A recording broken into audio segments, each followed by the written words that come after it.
Ce matin, nous avons donc essentiellement vu la question de la vie de Baltard et son œuvre dans les églises, et nous allons continuer aujourd'hui autour de l'architecture civile, ou du moins l'édilité publique. Alors, je me permets de faire une petite introduction et pour rappeler que, en fait, Baltard, architecte, même artiste total, il a été qualifié comme ça ce matin, fut aussi donc le directeur des services d'architecture et des beaux-arts du département de la Seine et de la ville de Paris. Et c'est à ce titre, en fait, qu'il fut à la fois un héritier et un acteur d'une organisation administrative liée, bien sûr, à la création des départements, du département de la Seine et de la municipalité de Paris au moment de la Révolution, en 1790.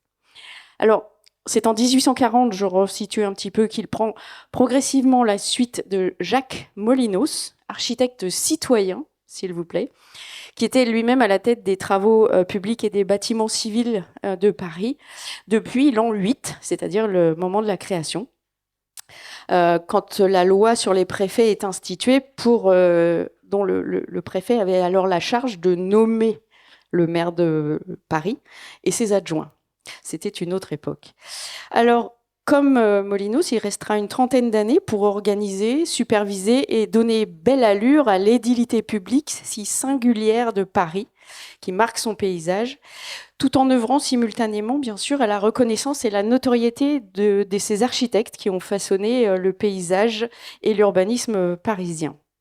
Alors, je reviens 2 minutes sur cette organisation administrative, car si on reprend toute la journée, c'est bien de cette organisation que découle strictement, en fait, la diversité des travaux auxquels Baltard va s'adonner et que nous étudions depuis ce matin.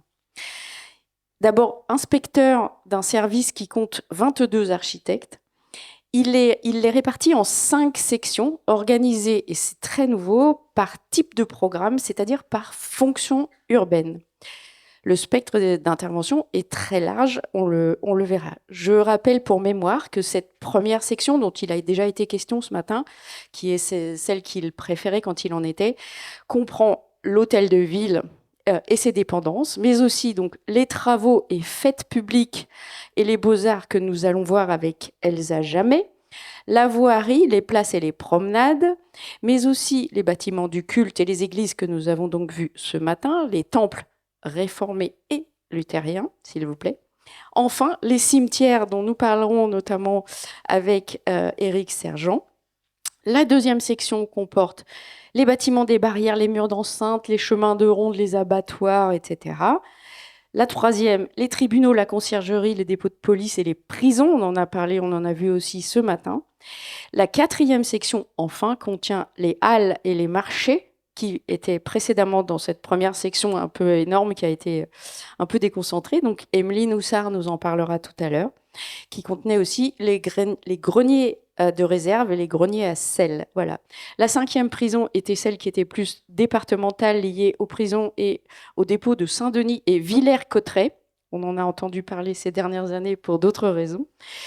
Il y avait également une sixième section dédiée aux hospices, qui devient autonome dans les années 1840 avec la création d'aujourd'hui ce qu'on appelle l'AP-HP, l'Hôpitaux de Paris, l'assistance publique Hôpitaux de Paris. Donc voilà, si cette organisation en fait détermine l'œuvre parisienne de Baltard, c'est aussi grâce à elle que les historiens peuvent aujourd'hui reconstituer entre les lignes le dessin politique de la constitution d'une administration hiérarchisée, extrêmement hiérarchisée, depuis les préfets jusqu'au maire, par la rationalisation des fonctions jusque-là totalement éparpillées dans différentes institutions. Elle permet aussi d'appréhender la complexité de la mise en place du département et de la commune, qui ont succédé aux paroisses et à la prévôté des marchands de l'Ancien Régime. Nous assistons, en fait, dans toute cette période-là, à la naissance de l'équipement public. Voilà. Donc, à la veille de du Second Empire, le service des travaux d'architecture compte 30 architectes du service ordinaire pour l'entretien et la restauration qu'on a vu ce matin, et un service extraordinaire pour la construction neuve et les grands projets. Quand Baltard quittera la direction du service en 1871, ils seront plus de 50 architectes Et évidemment, l'annexion des communes riveraines en 1860 modifie profondément l'échelle de l'action publique à Paris. Et cette organisation thématique est alors totalement revue par Haussmann et Napoléon III, qui à la fois consacre Baltard comme directeur, mais privilégie aussi à ce moment-là une organisation géographique en fonction des 20 arrondissements. Voilà. Donc le projet et le nombre de ces architectes maîtres d'œuvre de la ville de Paris et du département de la Seine culminera à la veille de la Première Guerre mondiale. Ça ira jusqu'à 80 architectes à peu près en régie, comme on dirait aujourd'hui. Et autant on se posait la question ce matin de conducteurs de travaux, de dessinateurs, de commis, de vérificateurs, d'inspecteurs, etc., etc. Et donc vraiment une grande quantité pour un grand service qui va décroître très rapidement au XXe siècle jusqu'à la disparition de ce corps d'architectes bâtisseurs dont le dernier de la ville de Paris a pris sa retraite en 1987. Alors, la maîtrise d'œuvre intégrée, comme on dit aujourd'hui, cède alors sa place à la pratique essentiellement de la maîtrise d'ouvrage pour ce qui concerne les architectes, parce qu'il y en a encore beaucoup à la ville de Paris.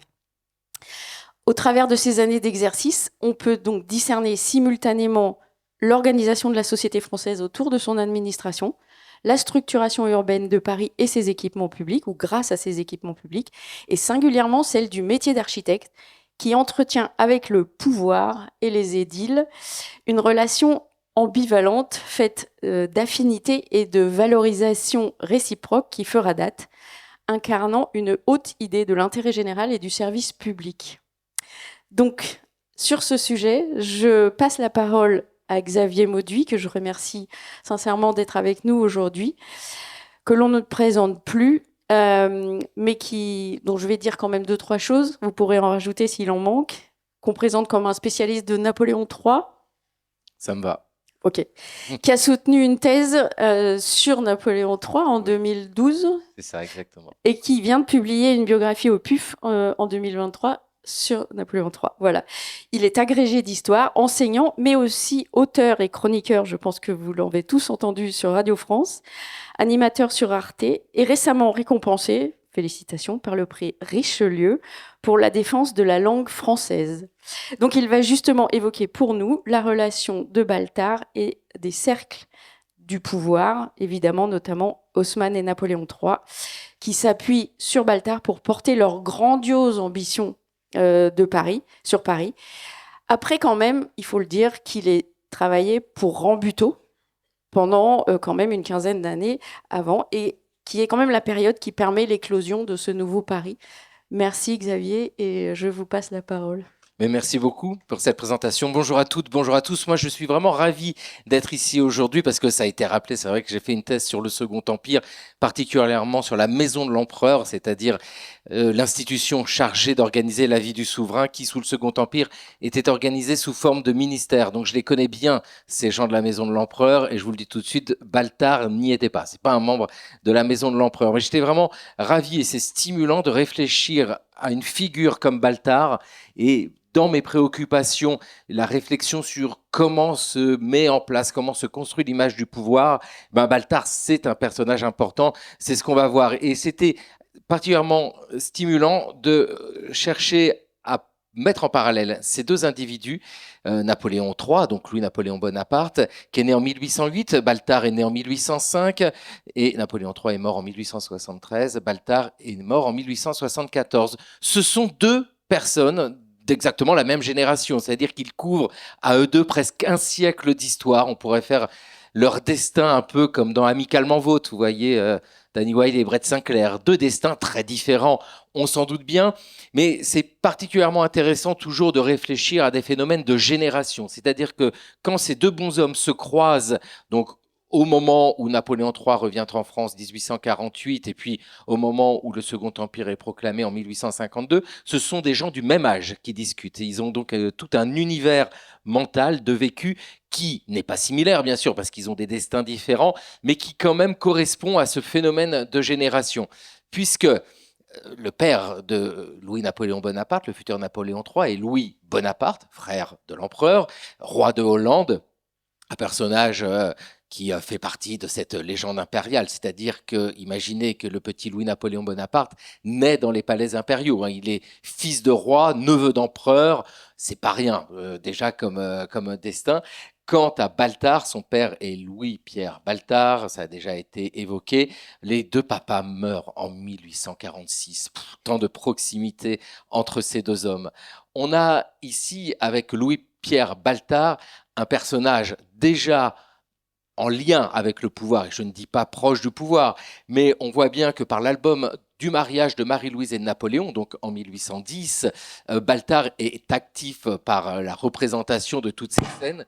Et donc, c'est intéressant, hein, d'imaginer tout cela parce que Balthar est né sous le Premier Empire avec un père déjà proche du pouvoir ou en tout cas dans les institutions et qui œuvre donc à la mise en place de l'image que Napoléon Ier veut se donner. Et on sait combien l'éclat du Premier Empire a marqué les esprits jusqu'à aujourd'hui encore, hein. C'est toujours sidérant de voir cela, avec une limite cependant, c'est que Napoléon Ier est en guerre et il ne modifie pas Paris comme il l'aurait souhaité. Il y a énormément de réflexions, de projets, par exemple les Halles, hein, c'est déjà imaginé sous le Premier Empire. On pourrait même tirer et trouver des évocations précédentes sous l'Ancien Régime, mais Napoléon Ier ne peut pas faire tout ce qu'il veut. Il a fait la rue de Rivoli, ce qui est déjà pas mal, et puis quelques autres choses dans Paris, mais ce n'est rien à côté de ce que Napoléon III fait plus tard. Donc, Louis-Pierre Balthar, personnage du Premier Empire, avec ses représentations absolument magnifiques. La vue de l'hôtel de ville illuminé avec la tribune impériale, donc construite pour la circonstance, en l'occurrence, c'est le mariage. On a ici cette idée qui n'est pas reliée souvent dans l'imaginaire au Premier Empire, hein. On imagine beaucoup la guerre quand on parle de Napoléon Ier, on imagine des fêtes solennelles. La notion de fête populaire est souvent écartée alors qu'elle est déjà présente. Je reprends le titre d'un livre de l'historienne Sylvie April, Le siècle des exilés. Parce que à la chute de Napoléon Ier, donc après la bataille de Waterloo, le 18 juin 1815, morne-pleine, Louis-Napoléon Bonaparte part en exil. Il part avec sa mère, il s'installe en Suisse, à Arenenberg, et puis il voyage, il va en Italie. Ça construit un imaginaire, hein, d'être un exilé. Il est notamment en 1831 aux côtés des Carbonari, c'est-à-dire ces sociétés secrètes italiennes qui œuvrent pour l'unité de l'Italie. L'Italie, c'est alors un pays divisé en plein de petits États. Et donc, aujourd'hui, les historiens et historiennes sont globalement d'accord pour dire qu'il n'a pas été Carbonari lui-même. Il est assez proche d'eux. C'est une expérience assez malheureuse pour sa part. Il va lutter, en fait, il est en exil et il évolue dans le culte impérial que lui a transmis sa mère, la reine Hortense. Il veut agir. Il a lu le mémorial de Sainte-Hélène comme tout le monde en son temps. Ce mémorial de Sainte-Hélène, vous savez, c'est ce que Napoléon Ier, sur l'île de Sainte-Hélène, en exil, dicte à Lascaz, et où Napoléon revisite complètement son histoire, où, par exemple, il se montre défenseur du droit des peuples, alors que Napoléon n'a rien à carrer, il a mis ses frères rois ici, là, en Espagne et tout. Mais sur l'île de Sainte-Hélène, il relit son histoire, et c'est cette histoire-là que le jeune Louis-Napoléon Bonaparte lit, que ceux qui sont encore favorables à l'Empire lisent, et c'est là où naît le bonapartisme. Le bonapartisme, c'est pas quelque chose du Premier Empire, c'est une relecture de cette histoire-là. Et donc le jeune Louis-Napoléon Bonaparte, exilé, participe à ces mouvements italiens. On est en 1831, ça se passe hyper mal d'ailleurs. En fait, ça se passe mal parce que les Italiens, ils ont quand même un peu le souvenir que Napoléon, roi d'Italie. Donc les Bonaparte, on s'en méfie un peu. Voilà. En plus, il y va avec son frère, ils chopent tous les deux la rougeole, le frère meurt. Et lui, voilà, alors c'est des scènes absolument épiques où la reine Hortense part, traverse les lignes ennemies, va à la recherche de son fils, elle le trouve, il est malade, il se réfugie dans une sorte d'hôtel où les Autrichiens sont aussi installés. Terrible, elle lui met la main sur la bouche pour pas qu'il tousse. Enfin, voilà, c'est ça une vie d'exilé. Victor Baltard aussi est en quelque sorte un exilé parce qu'il va à Rome, hein, le prix de Rome, etc. Alors, c'est pas du tout les mêmes risques, c'est pas du tout le même destin, mais ça veut dire qu'on est avec des gens qui sont vraiment des hommes de leur temps, de la même génération, qui savent ce que c'est se déplacer, quitter son pays, aller ailleurs. Alors bon, Baltard a laissé des documents absolument exceptionnels, hein, de son passage en Italie avec tant de dessins, de plans, même si On trouve dans la jeunesse de Napoléon III, cet ouvrage, Philippe Lebas, c'est le précepteur de Napoléon III, du jeune gamin. Il faisait des dessins aussi quand même, hein. Alors c'est pas pareil, c'est pas de la même qualité, mais voilà, on est dans des gens avec des gens qui évoluent dans un univers qui n'est pas similaire du tout, mais qui construit ce qu'ils sont. Ce sont des enfants du 19e siècle, avec, dans le cas de Louis-Napoléon Bonaparte, et ça une grande importance, la volonté de voir le monde qui change. Et il ne peut pas aller en France, il ne voit pas ce qui se passe. La famille impériale est bannie. Il se rend en Angleterre, il visite notamment les usines, les mines, et là, ce sont les usines de filage à Manchester. En fait, il voit ce monde qui change. Il est extrêmement sensible à cela, à l'industrialisation et à ses conséquences sociales. C'est un personnage qui est très influencé par les idées de Saint-Simon. Selon le titre de la biographie qu'Éric Anceau, l'historien, a consacré à Napoléon III, c'est un Saint-Simon à cheval. Le saint-simonisme, c'est l'idée qu'on va pouvoir améliorer la vie des gens en améliorant les transports, les échanges, et que par cela, il va y avoir la possibilité d'obtenir plus facilement de la nourriture et que les gens vont aller mieux et que le progrès économique va entraîner un progrès social. C'est cette idée-là. C'est important, hein, de comprendre cet univers mental de ces gens-là, parce que ça permet de saisir, quand ils sont au pouvoir, la politique qu'ils mènent. Louis-Napoléon Bonaparte, par exemple, fait 2 tentatives de prise de pouvoir, en 1836 à Strasbourg et en 1840 à Boulogne. Deux foirades absolument gigantesques. Alors la première fois, bon, il est juste banni, puis la seconde fois, il est quand même condamné à la perpétuité dans une forteresse française, en l'occurrence c'est le fort de Ham, en Picardie, d'où il s'évade, mais pendant 6 ans de captivité, il a le temps de réfléchir, d'écrire, et en 1844, il écrit L'extinction du paupérisme. Donc il a quand même un projet, l'extinction du paupérisme, la disparition de la pauvreté. Donc, vous voyez, il y a tout ça. Il voyage, il voit Londres, il voit toutes ces villes en pleine transformation, et ça l'intrigue énormément. Ce sont des enfants du siècle. Selon le titre de l'ouvrage d'Alfred de Musset en 1836, La confession d'un enfant du siècle, avec peut-être une des plus belles pages de la littérature du 19e, pendant les guerres de l'Empire, tandis que les maris et les frères étaient en Allemagne, les mères, inquiètes, avaient mis au monde une génération ardente, pâle, nerveuse, conçue entre 2 batailles, élevée dans les collèges au roulement des tambours. Des milliers d'enfants se regardaient entre eux d'un œil sombre, en essayant leurs muscles chétifs. De temps en temps, leurs pères ensanglantés apparaissaient, les soulevaient sur leur poitrine chamarrés d'or, puis les posaient à terre et remontaient à cheval. Un seul homme était en vie alors en Europe. Le reste des êtres tâchait de se remplir les poumons de l'air qu'il avait respiré. Napoléon, évidemment. Donc on est sur une période où l'ombre de Napoléon envahit l'ensemble de l'espace. Et même si il n'est pas possible pendant la Restauration de parler de Napoléon, quand la monarchie de Juillet se met en place en 1830, ça y est, il est de nouveau possible de parler de Napoléon. Et Louis-Philippe, dans sa volonté de réconcilier la nation, se veut la synthèse de toutes les expériences, l'Ancien Régime, parce que Louis-Philippe, c'est la famille d'Orléans, parce que la Révolution, le père de Louis-Philippe, c'est Philippe Égalité, donc qui a voté la mort du roi, Louis XVI. Louis-Philippe lui-même a combattu à Valmy, à Jemmapes. Et puis, dans cette volonté de synthèse, il y a le Premier Empire. Et c'est le retour des cendres en 1840. On va chercher les restes de Napoléon sur l'île de Sainte-Hélène. Et ce retour des cendres en 1840, c'est un événement gigantesque, hein. Ça attire tout le monde. C'est-à-dire que le navire arrive au Havre, descend la Seine, et tout le long, il y a des foules gigantesques. Et à Paris, c'est absolument énorme. C'est le respect du testament, hein, qui voulait que son corps repose sur les rives de la Seine à Paris. Dès lors, il lui faut un tombeau. Un concours est lancé et Victor Baltard y participe, hein. Donc 1840, c'est le retour des cendres, 1841, c'est le concours, et il imagine quelque chose d'assez conséquent avec un système de crypte, hein. Vous voyez, vous avez comme une sorte de piédestal très imposant, une statue équestre de Napoléon et puis une petite porte, et puis c'est par là que vous allez rentrer. Il perd.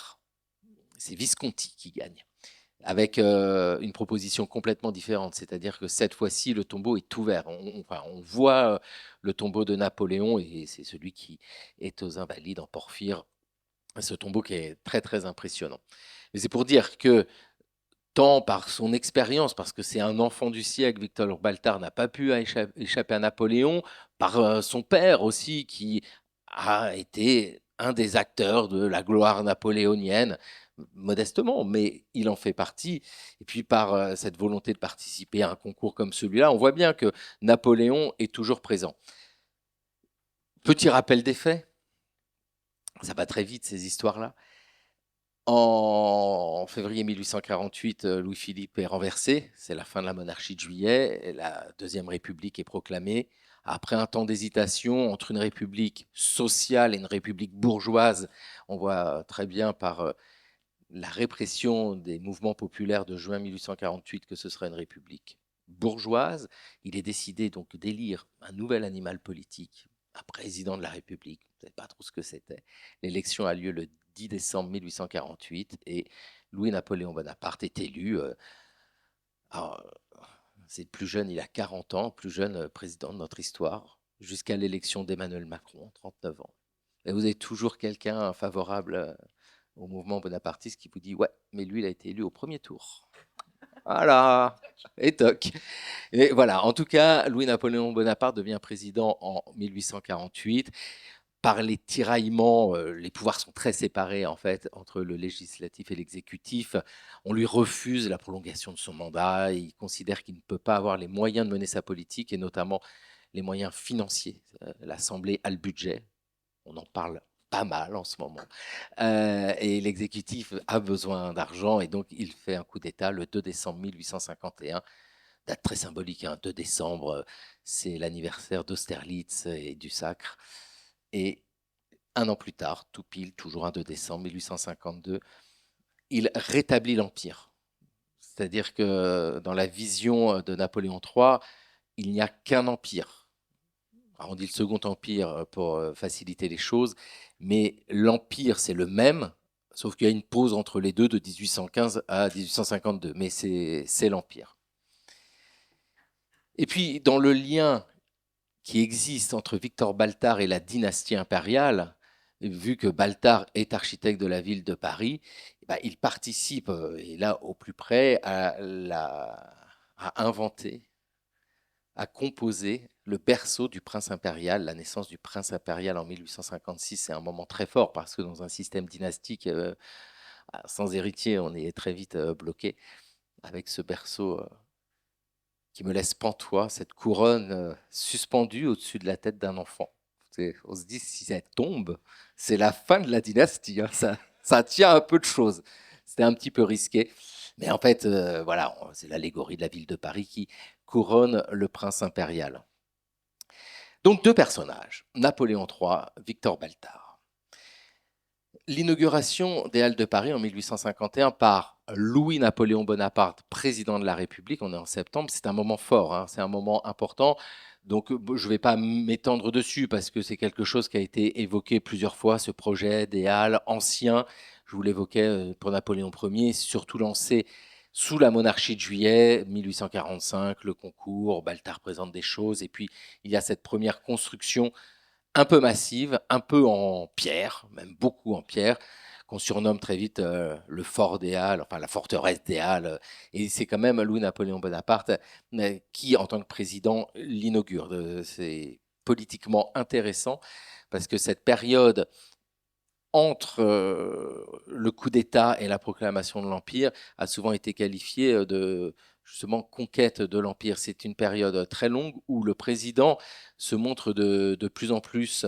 La politique de Napoléon III, enfin de Louis-Napoléon Bonaparte, président de la République, c'est vraiment ça, c'est de créer un lien entre lui et la population, mais toute la population. Les élites, bien sûr, en organisant des cérémonies somptueuses, et puis l'ensemble de la population par des discours, par des manifestations, par des cortèges, par des visites, des inaugurations de gares, mais on n'en peut plus, quoi. Il n'arrête pas, il inaugure les gares les unes après les autres. Et donc, ces moments-là participent. Et là, on est en septembre 1851 avec cette première pierre. Et on a quelque chose qui, déjà dans les discours, évoque ce qui se passe quelques mois plus tard, c'est-à-dire la proclamation de l'Empire. Euh, sur cette construction des halles, c'est vrai que ici, arrive très vite celui qui a sans doute été beaucoup évoqué, c'est-à-dire le baron Haussmann, préfet de la Seine. Vous connaissez bien l'histoire, en décembre 51, Napoléon III et l'empereur. Il fait très vite appel à ce jeune homme repéré du côté de Bordeaux, qui a l'air extrêmement efficace, c'est le baron Haussmann. Et ce passage des mémoires d'Haussmann, c'est quelque chose qui marque beaucoup l'image que l'on a de Baltard, cette image ambiguë. C'est-à-dire que le fort des Halles est rejeté, n'est pas bien conçu, Napoléon III l'exècre, très loin de ce qu'il a pu voir en Angleterre, très loin de ce qui est présenté au même moment à Londres, 1851, c'est la première exposition universelle et le Crystal Palace. Et donc, on demande de faire de nouveaux plans. Il y a celui de Baltard. Évidemment, tout le monde se dit Napoléon III va même pas vouloir le regarder tellement c'est ce qu'il déteste.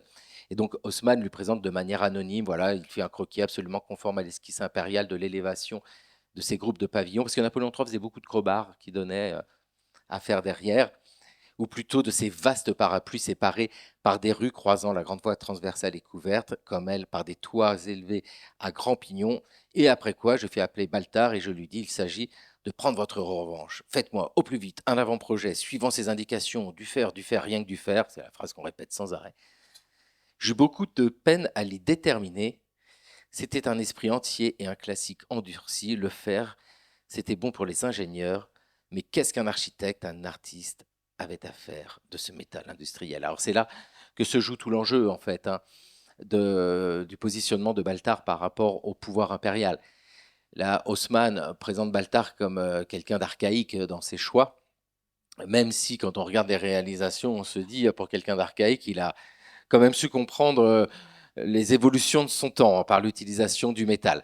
Il y a de la construction, ce sont des mémoires, donc des mémoires d'Haussmann, et le personnage d'Haussmann lui-même étant complexe, on sait combien c'est dangereux. Mais en tout cas, dans le cabinet de l'empereur aux Tuileries, il y a cet énorme plan de Paris, et Haussmann se rend régulièrement au cabinet de l'empereur, et ça discute, et Napoléon III prend, corrige, amende, et il est vraiment partie prenante de cette construction de Paris. Moi, je vous disais, j'ai étudié la maison de l'empereur, et particulièrement quand on regarde le contrôle nominatif du personnel, donc vraiment 1852-53, pour les bâtiments. Euh, Ici, vous le voyez, l'architecte, c'est Visconti. Bon, il meurt. En fait, là, il est nommé, et là, il meurt, juste après. C'est pour vous dire que Baltard n'est pas choisi. Baltard ne fait pas partie des architectes de l'empereur. C'est un architecte de la ville.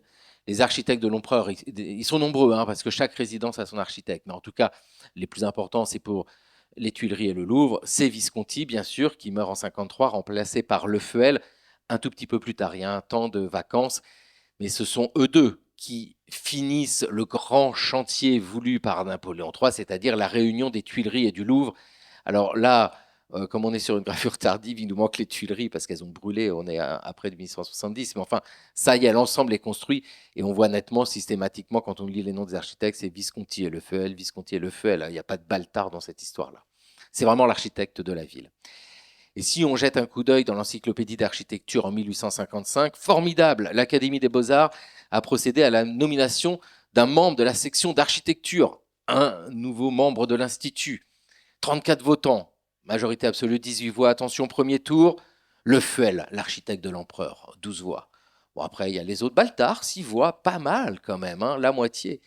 Pour le deuxième tour, Le Fuel, 19 voix, Baltard, 1 voix. En conséquence, M. Le Fuel, architecte de l'empereur, a été proclamé membre de l'Institut. Donc, on est en 55, on est dans les premiers temps de l'Empire. Pour Baltard, il faut attendre 1863 pour entrer à l'Institut. Bon, pour vous dire que ce n'est pas un proche, parce que si c'était un proche, par la volonté de l'empereur, il serait devenu tout de suite membre de l'Institut. Il n'y avait aucun problème.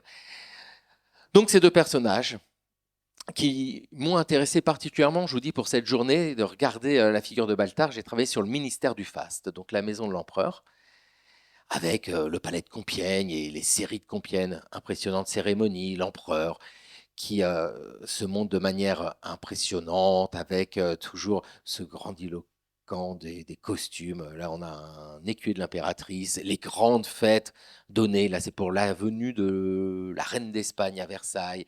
Les 100 gardes, cette troupe qui accompagne toujours l'empereur, des géants super impressionnants. Ça, c'est pour les illuminations de l'exposition universelle de 1867. C'est la fête impériale. C'est une expression a posteriori qui colle beaucoup au Second Empire. Eh bien, Baltard, c'est un acteur de cette fête impériale. C'est-à-dire que à chaque cérémonie, la ville est pavoisée, et toutes les villes sont pavoisées. Sauf qu'avec les moyens de la ville de Paris, et puis dans la volonté de se faire bien voir, l'empereur, qui a une cour itinérante à ce moment-là, hein, c'est pas tout le temps qu'il est à Paris, il n'y a que quelques temps dans l'année, et ben, c'est quand même là où se trouve le palais principal, les Tuileries. Donc là, en l'occurrence, c'est pour la venue de la reine Victoria et du prince Albert en 1855. La ville est décorée. Il faut un architecte pour construire ces monuments provisoires, ces arcs de triomphe, tout ce qui fait le cérémonial et qui envoie à la France, bien sûr, mais au monde, un message de grandeur du pays. Et puis on pourrait décliner ça de plein de manières. Ça, c'est l'inauguration de la place du Trône le 7 décembre 1862. Et on a encore la construction d'arcs de triomphe. On reconnaît quelques éléments. C'est pour ça que c'est toujours intéressant à voir, mais de se dire, ils construisaient ça.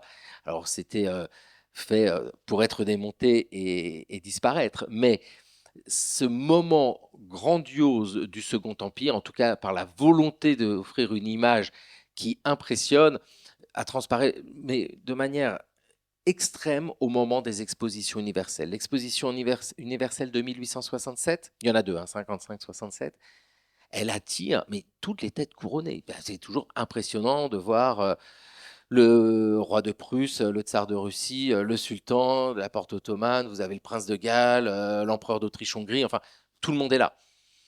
Et le décorum mis en place pour ce type de cérémonie, c'est l'architecte de la ville de Paris. Paris qui était une ville ancienne, une ville médiévale. Napoléon III, quand il arrive en 1848, lui qui a vu Londres transformée après le grand incendie de 1666, une ville aérée avec des grandes avenues, voit cette ville et c'est cette volonté de transformer complètement, d'aérer la ville. Et par les bâtiments, on a exactement ce schéma-là, c'est-à-dire que de la boutique étroite, sombre, on n'a pas du tout envie d'entrer. On arrive dans les grands magasins, c'est la période des bonheurs des dames, et dans les halles. Donc on a ici Baltard qui répond complètement aux attentes du pouvoir. Ça correspond à l'image que le régime veut se donner. Parce que, et c'est beaucoup plus difficile à saisir que des chronologies de décisions administratives, c'est quoi l'ère du temps? C'est ça qui est toujours compliqué. Il se passe quelque chose sur le Second Empire, sur l'ère du temps. C'est-à-dire que c'est la période où est mis en place le câble transatlantique. On peut télégraphier aux États-Unis. C'est en quelques secondes, on peut communiquer avec New York. Imaginez le temps qu'il fallait avant, c'était un bateau. Donc le monde change, les gens ont conscience qu'il se passe quelque chose. L'inauguration du canal de Suez en 1869, ce projet pharaonique, mais authentiquement pharaonique, c'est-à-dire qui datait des pharaons, il n'est plus nécessaire de faire le tour de l'Afrique pour aller en Asie. Ça change complètement quand on est marchand, c'est plus du tout le même monde. Et ça se décline de mille manières. C'est-à-dire que vous avez la période où Jules Verne écrit, c'est le Second Empire, 1865, de la Terre à la Lune, le projectile pour la Lune, voilà. Alors pour lui, c'est un train avec des wagons. Nous, c'est des fusées. Mais l'idée que les limites du possible reculent, l'idée qu'on va soigner toutes les maladies, c'est possible parce qu'on voit les progrès de la médecine.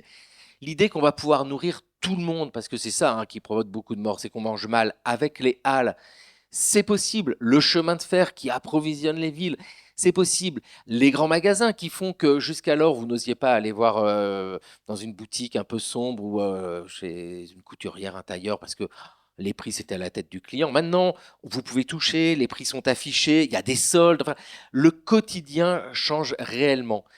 Et dans cette fête impériale qui va bien au Second Empire, parce que c'était la volonté du pouvoir, la fête impériale, ça envoie des messages très clairs.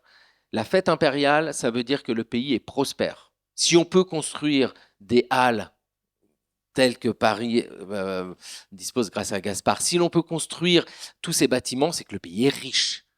Si on peut faire la fête, c'est que le pays est riche et c'est que le pays va bien. Je vous le disais, sous le Premier Empire, il n'y a pas de construction à Paris majeure. Mais le pays est en guerre.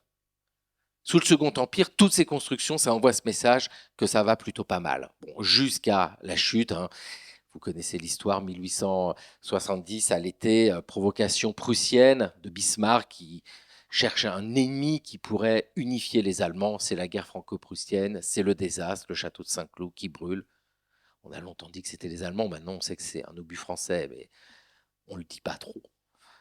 Et puis, après la chute du Second Empire, hein, la Commune de Paris. Donc la chute du Second Empire, c'est le 2 septembre 1870, Napoléon III est prisonnier à Sedan. Le 4 septembre, d'où la station de RER, c'est la proclamation de l'Empire. Et quelques mois plus tard, c'est la Commune. Des traumatismes gigantesques et qui noircit vraiment l'image du Second Empire. Et pourtant, tout ce qui a été mis en place sous l'Empire demeure, c'est-à-dire que les travaux ne s'arrêtent pas. Et c'est pourquoi Baltard, c'est un personnage important de cette histoire. Et pour finir, justement, de 1848, il est président, 2 décembre, il fait le coup d'État et en 52, il est empereur. En 70, ça chute, très bien. Mais le pauvre Napoléon III meurt en exil en Angleterre en 1873. Baltard, lui, a un nom qui demeure associé aux Halles et ça en est même trop réducteur. Mais il n'y a pas que ça. Il y a évidemment, entre autres, l'église Saint-Augustin. Et dans les grandes préoccupations, et on le voit surgir parfois, c'est faut-il ramener les restes de Napoléon III en France, un peu comme on a fait pour Napoléon Ier en 1840, pas sûr que ça provoque le même engouement. Et c'est une question qu'on dit souvent, ouais, bon, voilà, faut-il ramener les restes de Napoléon III? Je vous le dis tout de suite, c'est sans doute non, parce que l'impératrice à Farnborough a mis en place un monastère avec des moines et dont le vœu c'est de conserver la dépouille de Napoléon III et du prince impérial, celui du berceau. C'est pas la couronne qui lui est tombée sur la tête, il a été tué par les Zoulous en 1879 sous l'uniforme anglais. Mais ils resteront là-bas sans doute. Mais alors la question c'est, si jamais ils venaient, où les mettre? Aux Invalides comme Tonton? Sans doute pas. Il y a plein d'hypothèses évoquées et ce qui revient le plus souvent, c'est l'église Saint-Augustin, parce que c'est un des symboles avec l'opéra du Second Empire. Donc, de Second Empire, on est bien d'accord, il n'y a pas que Visconti, il n'y a pas que Le Fuel, il n'y a pas que Garnier, il y a Victor Baltard. Voilà, merci beaucoup. Merci beaucoup, Xavier. Effectivement, il n'y a pas que y a pas que le faste de l'Empire, il y a aussi la capitale. Et donc, dans ce faste, je propose maintenant que l'on passe la parole donc à nos intervenants suivants. Et vous avez extrêmement bien fait la transition puisque Elsa Jamet va commencer à nous parler effectivement de l'architecture éphémère et des fêtes. Voilà. Vous faites venir tout le monde? Oui, oui, Ah bah venez, super. venez. Oui, oui. Hein, Mais si vous place. voulez rester, vous pouvez, mais sinon, vous pouvez vous mettre là comme vous voulez. Donc, bienvenue Elsa, bienvenue Eric et bienvenue Emeline. Oui, pardon. Elsa Jamet donc, va nous présenter la passagère fantaisie Victor Baltard et l'architecture éphémère des fêtes. Elsa a soutenu en 2022 une thèse sous la direction de Jean-Baptiste Minart intitulée Au cœur du système haussmannien, Henri Blondel. Bon, c'est pas Victor Baltard, mais ils étaient... il y a beaucoup de choses qui les rapprochent. Architecte, entrepreneur et financier. Elle est maintenant docteur en histoire de l'art et ingénieure de recherche au centre André Chastel. Voilà, Elsa, je vous laisse la parole pour 15-20 minutes, de telle sorte à ce que chacun d'entre vous puissiez présenter votre propos. La différence de la table ronde de cet après-midi, c'est la position de jeunes doctorants par rapport ce matin on va dire, à la génération précédente qui avait déjà beaucoup travaillé, et donc un renouveau en cours sur cette période et sur l'œuvre notamment de Baltard. Merci. Merci pour cette présentation et merci de m'avoir proposé de parler aujourd'hui de Victor Baltard et donc de cette passagère fantaisie. Alors l'architecture éphémère des fêtes ou cette passagère fantaisie, comme le qualifie la Gazette des Beaux-Arts en 1874 dans un article consacré à Baltard, occupa une place à part dans la carrière de l'architecte. Donc c'est en 1853, après le décès de Visconti, que l'on confie à Baltard, déjà architecte de la ville comme on vient de le voir, la responsabilité de la direction des fêtes et des cérémonies publiques, post-politique bien sûr héritée de l'Ancien Régime. Donc il va conserver cette mission même au-delà de la chute du Second Empire. Donc avec cette nouvelle fonction, il est amené à être un ordonnateur des réceptions ordinaires de la municipalité, mais aussi et surtout des fêtes impériales offertes par la ville. Donc il a ainsi participé à mettre en scène la grandeur du pouvoir impérial et de sa famille pour le compte toujours de la ville de Paris. Donc si certaines fêtes sont connues comme celle organisée, qu'on vient de le voir, pour la venue de la reine Victoria en 1855 ou encore celle pour le baptême du prince impérial en 1856, d'autres moins connues ont été également supervisées par Baltard comme chef de la section en charge des fêtes et cérémonies, comme vous l'avez présenté au début. Donc pour cette communication, j'ai cherché surtout à esquisser le rôle de Victor Baltard dans l'organisation des fêtes dirigées par la préfecture de la Seine et dresser une sorte d'état des lieux du service en charge de ces événements.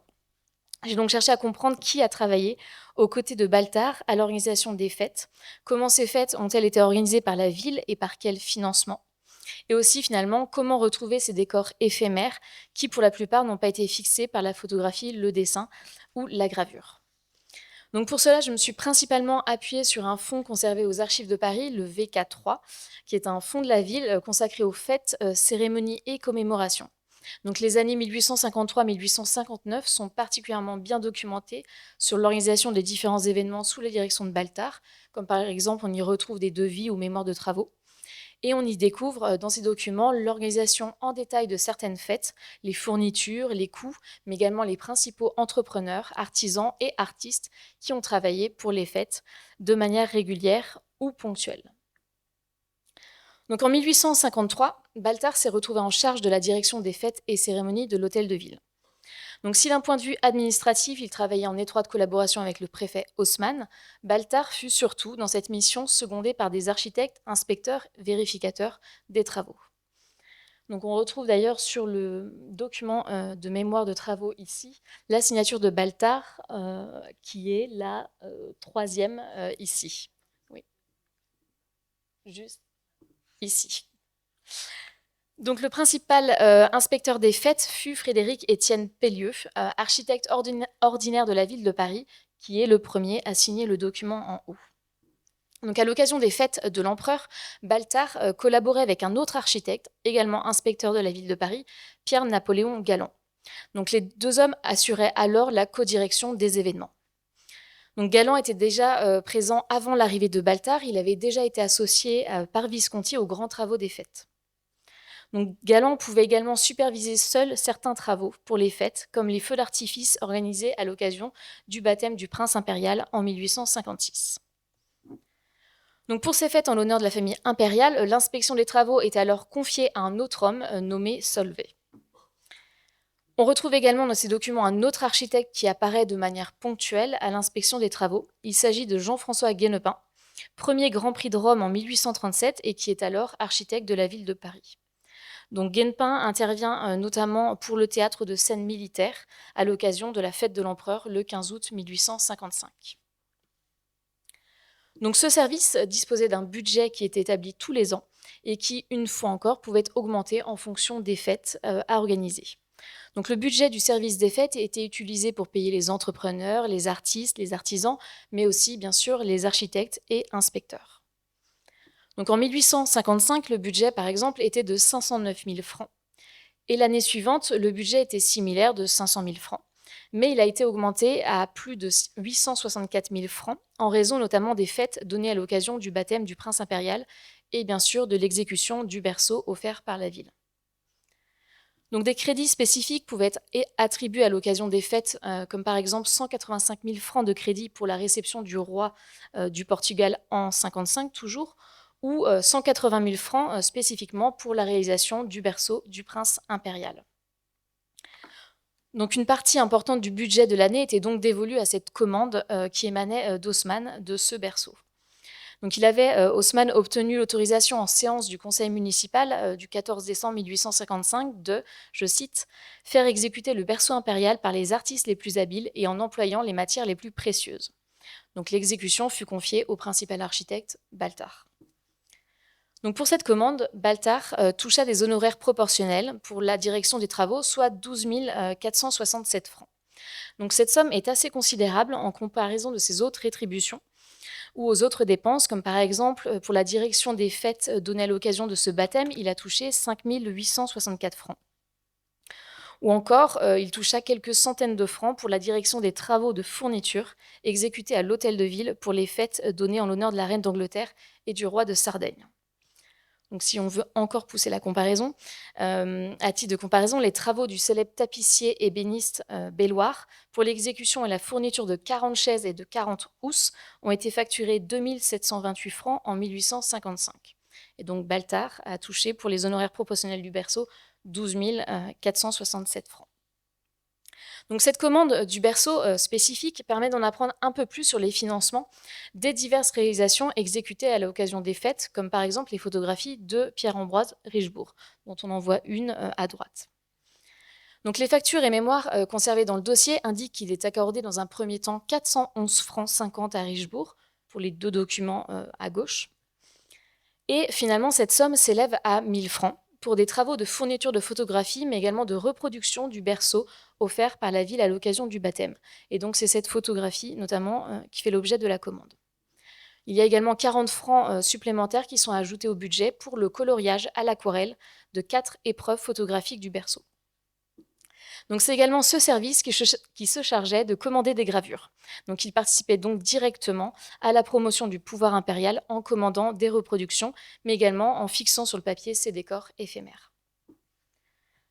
Donc, parmi les dépenses importantes du service se trouvaient donc les entrepreneurs, artistes ou artisans qui travaillaient pour les fêtes de manière ponctuelle, pour des commandes spécifiques ou de manière régulière, comme par exemple le tapissier ébéniste Belloir, qui apparaît comme le principal fournisseur de mobilier pour les réceptions de fêtes, mais également pour des achats de mobilier conservés ensuite par la ville.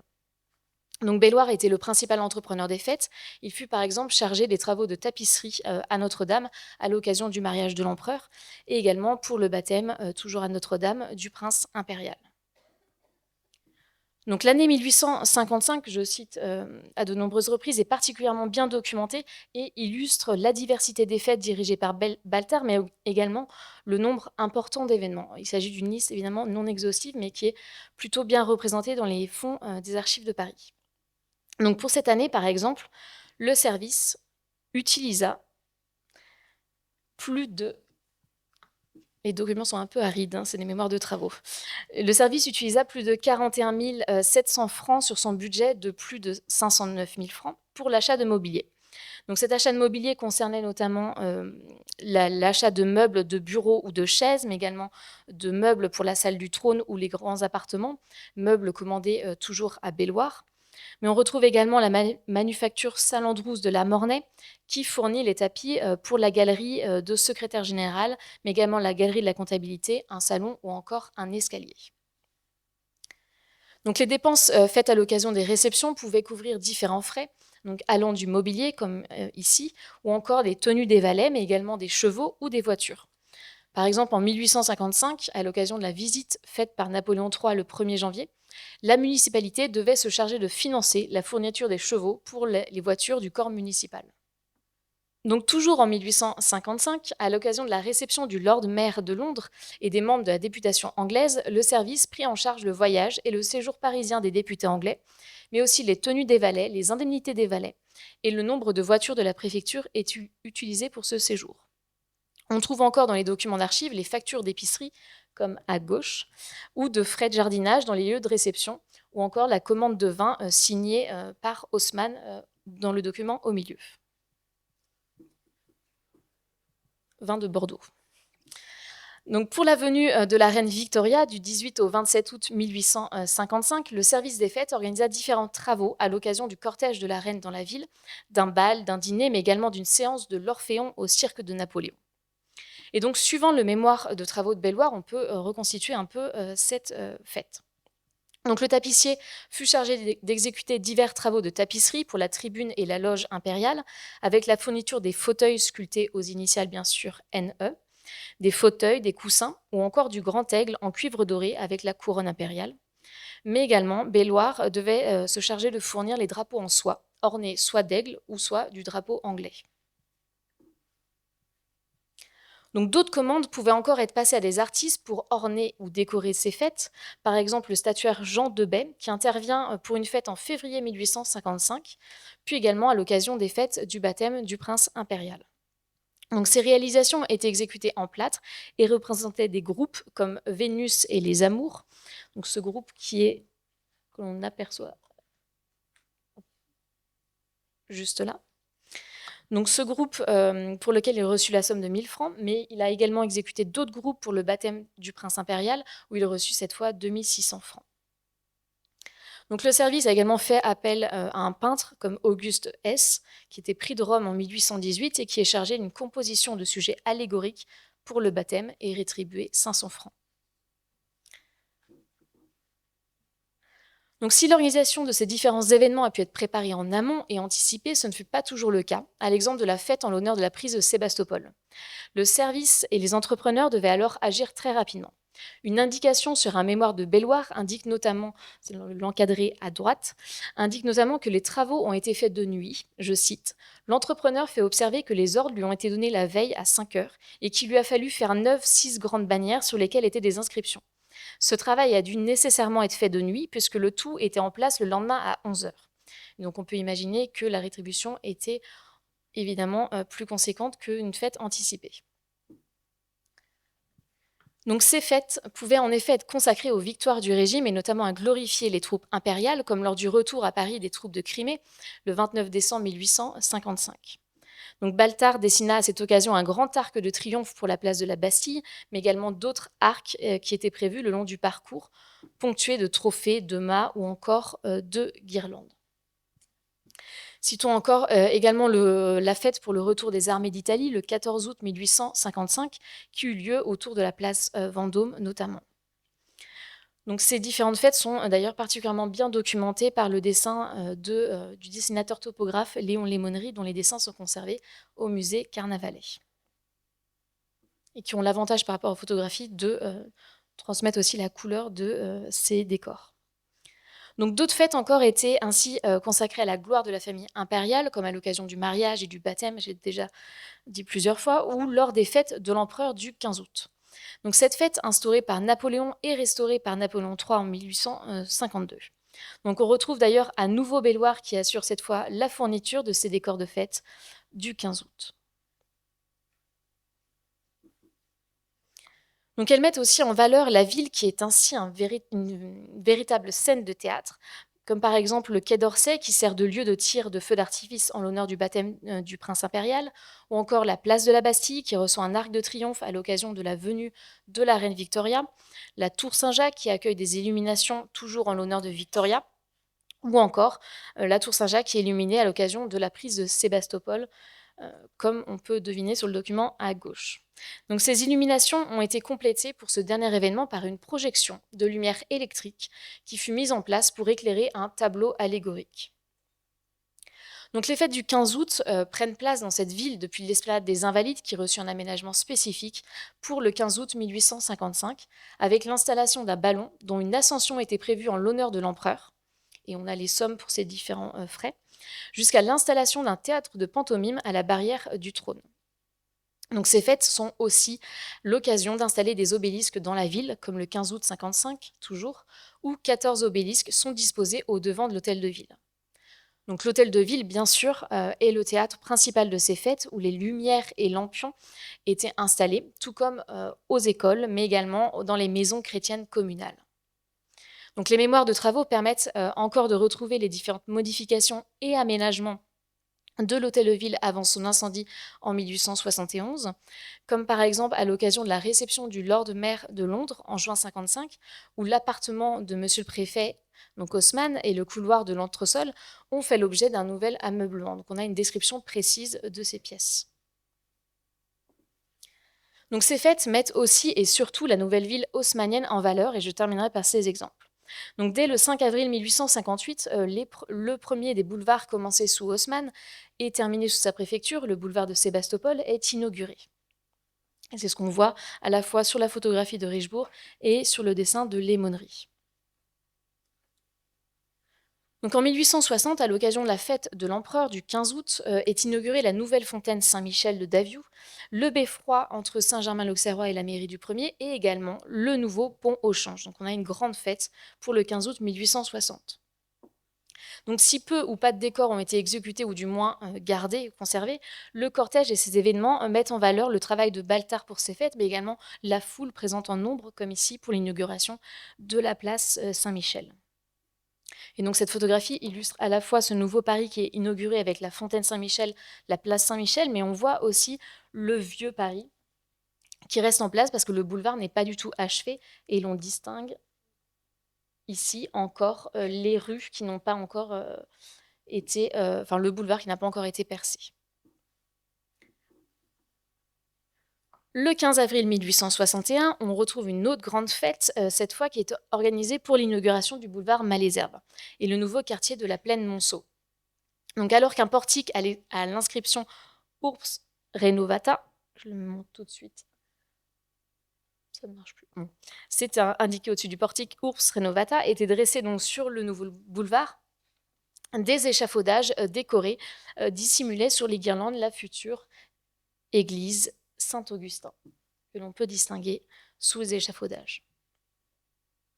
Donc, dernier exemple dont témoignent les dessins de Lémonerie, mais également les photographies de Richebourg, on a à chaque fois un parallèle qui peut être fait entre les deux, c'est l'inauguration du boulevard du Prince Eugène, donc aujourd'hui boulevard Voltaire, et la place du Trône, qui est la place de la Nation. Donc pour cette place, Baltard avait fait le choix de rompre avec ses habituels décors de mâts et de guirlandes visibles sur le boulevard du Prince Eugène, et il a décidé de s'appuyer ici davantage sur une architecture antique imposante. Donc la place accueillait une véritable mise en scène avec un vaste décor éphémère constitué d'un portique circulaire à arcades entre colonnes enveloppant la place. Donc au centre, il disposa un arc de triomphe en bois et stuc, voulu comme pendant de la place de l'Étoile, et une fontaine dominée par une victoire ailée. Donc 2 colonnes monumentales complétaient l'ensemble, représentant Saint-Louis et Philippe Auguste. Donc cette inauguration, tout comme celle de la fontaine Saint-Michel, a fait l'objet d'ailleurs d'une description très précise, complétée d'une gravure qui a été diffusée et qui contribuait ainsi à la promotion des nouveaux monuments et du règne.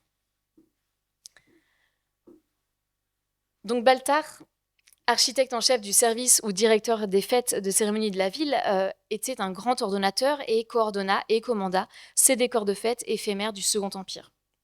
Donc si cette présentation s'est plutôt limitée aux décors parisiens, Baltard a également coordonné des décors en province. On a par exemple une photographie conservée au musée d'Orsay dans le fond Baltard qui représente un arc de triomphe éphémère érigé lors de la venue du couple impérial à Cherbourg en août 1855. Donc les différentes archives administratives et financières, complétées par les quelques photographies et dessins, permettent d'en apprendre un peu plus sur l'organisation matérielle des fêtes et de constater la grande diversité des dispositifs et travaux variés exécutés à cette occasion. Donc elle contribue aussi à retrouver des décors, mais aussi des noms d'artistes ou artisans ou entrepreneurs qui ont collaboré avec Baltard à ces grands décors éphémères, au service du pouvoir municipal, mais également et surtout du pouvoir impérial. Donc elles permettent enfin de rendre aussi visible cette passagère fantaisie invisible de l'œuvre de Baltard.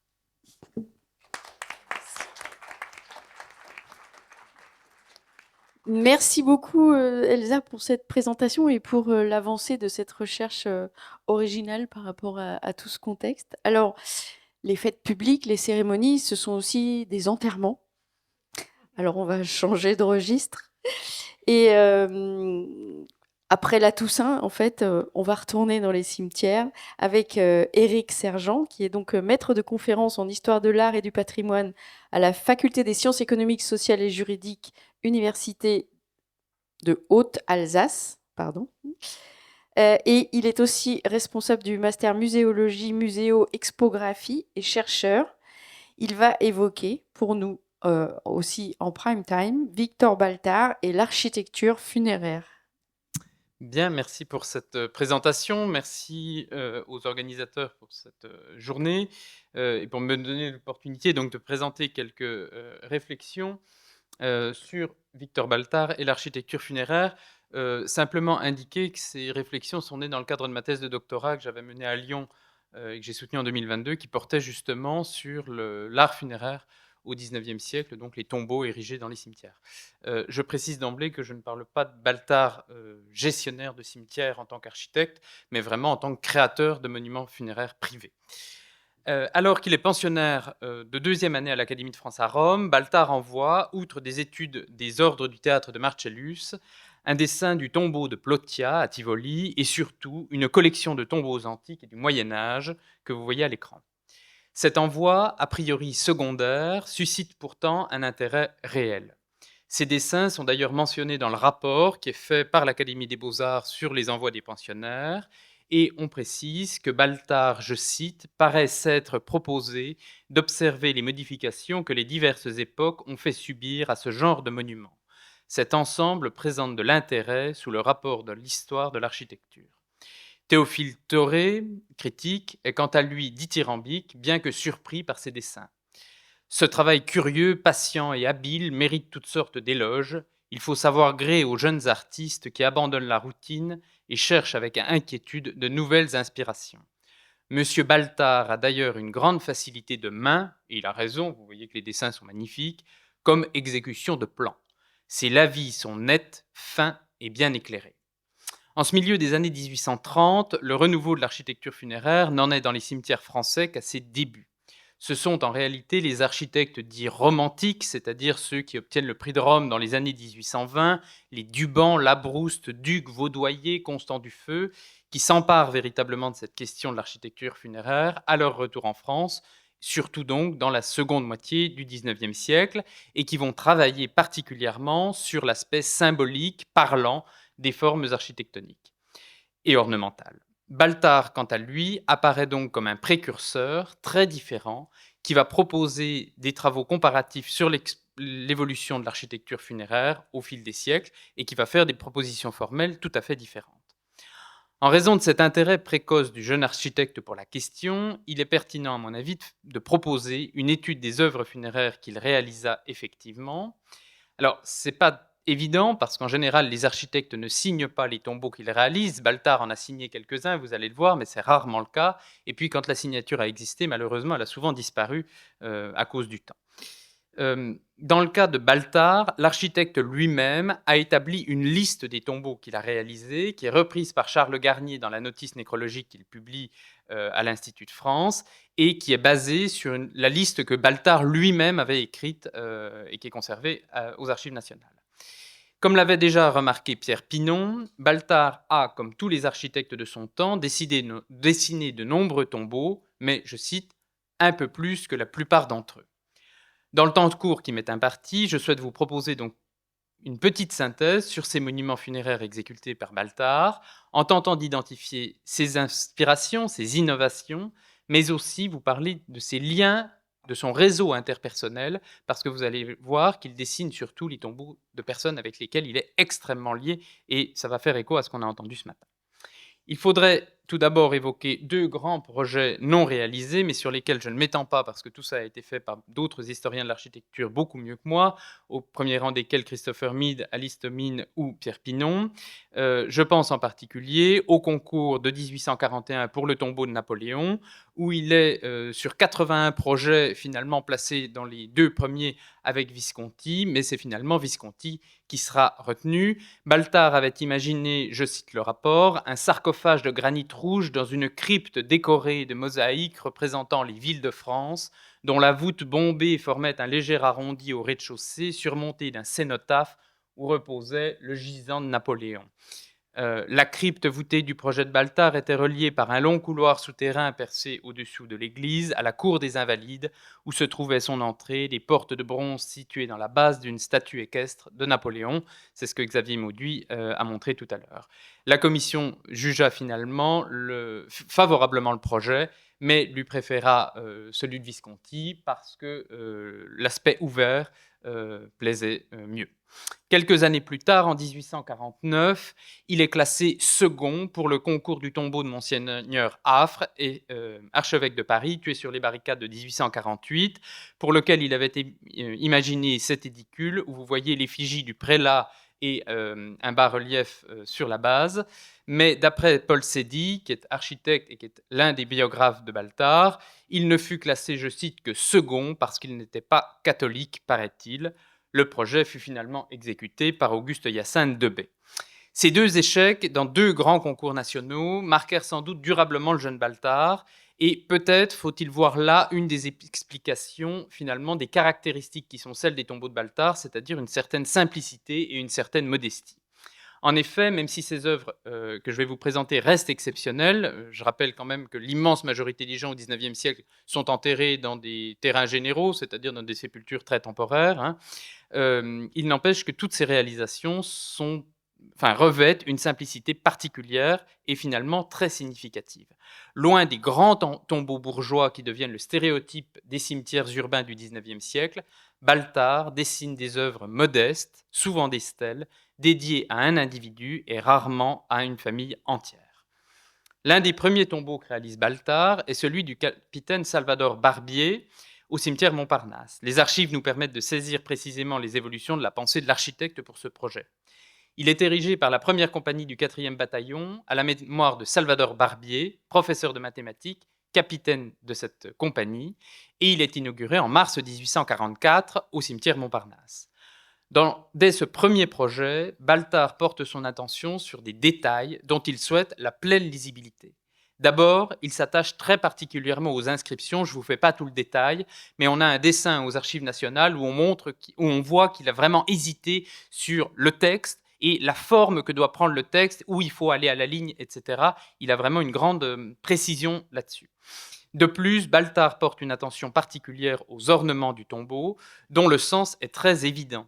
Il n'a pas des espèces de rébus symboliques très complexes comme ça se rencontre dans les œuvres des architectes romantiques.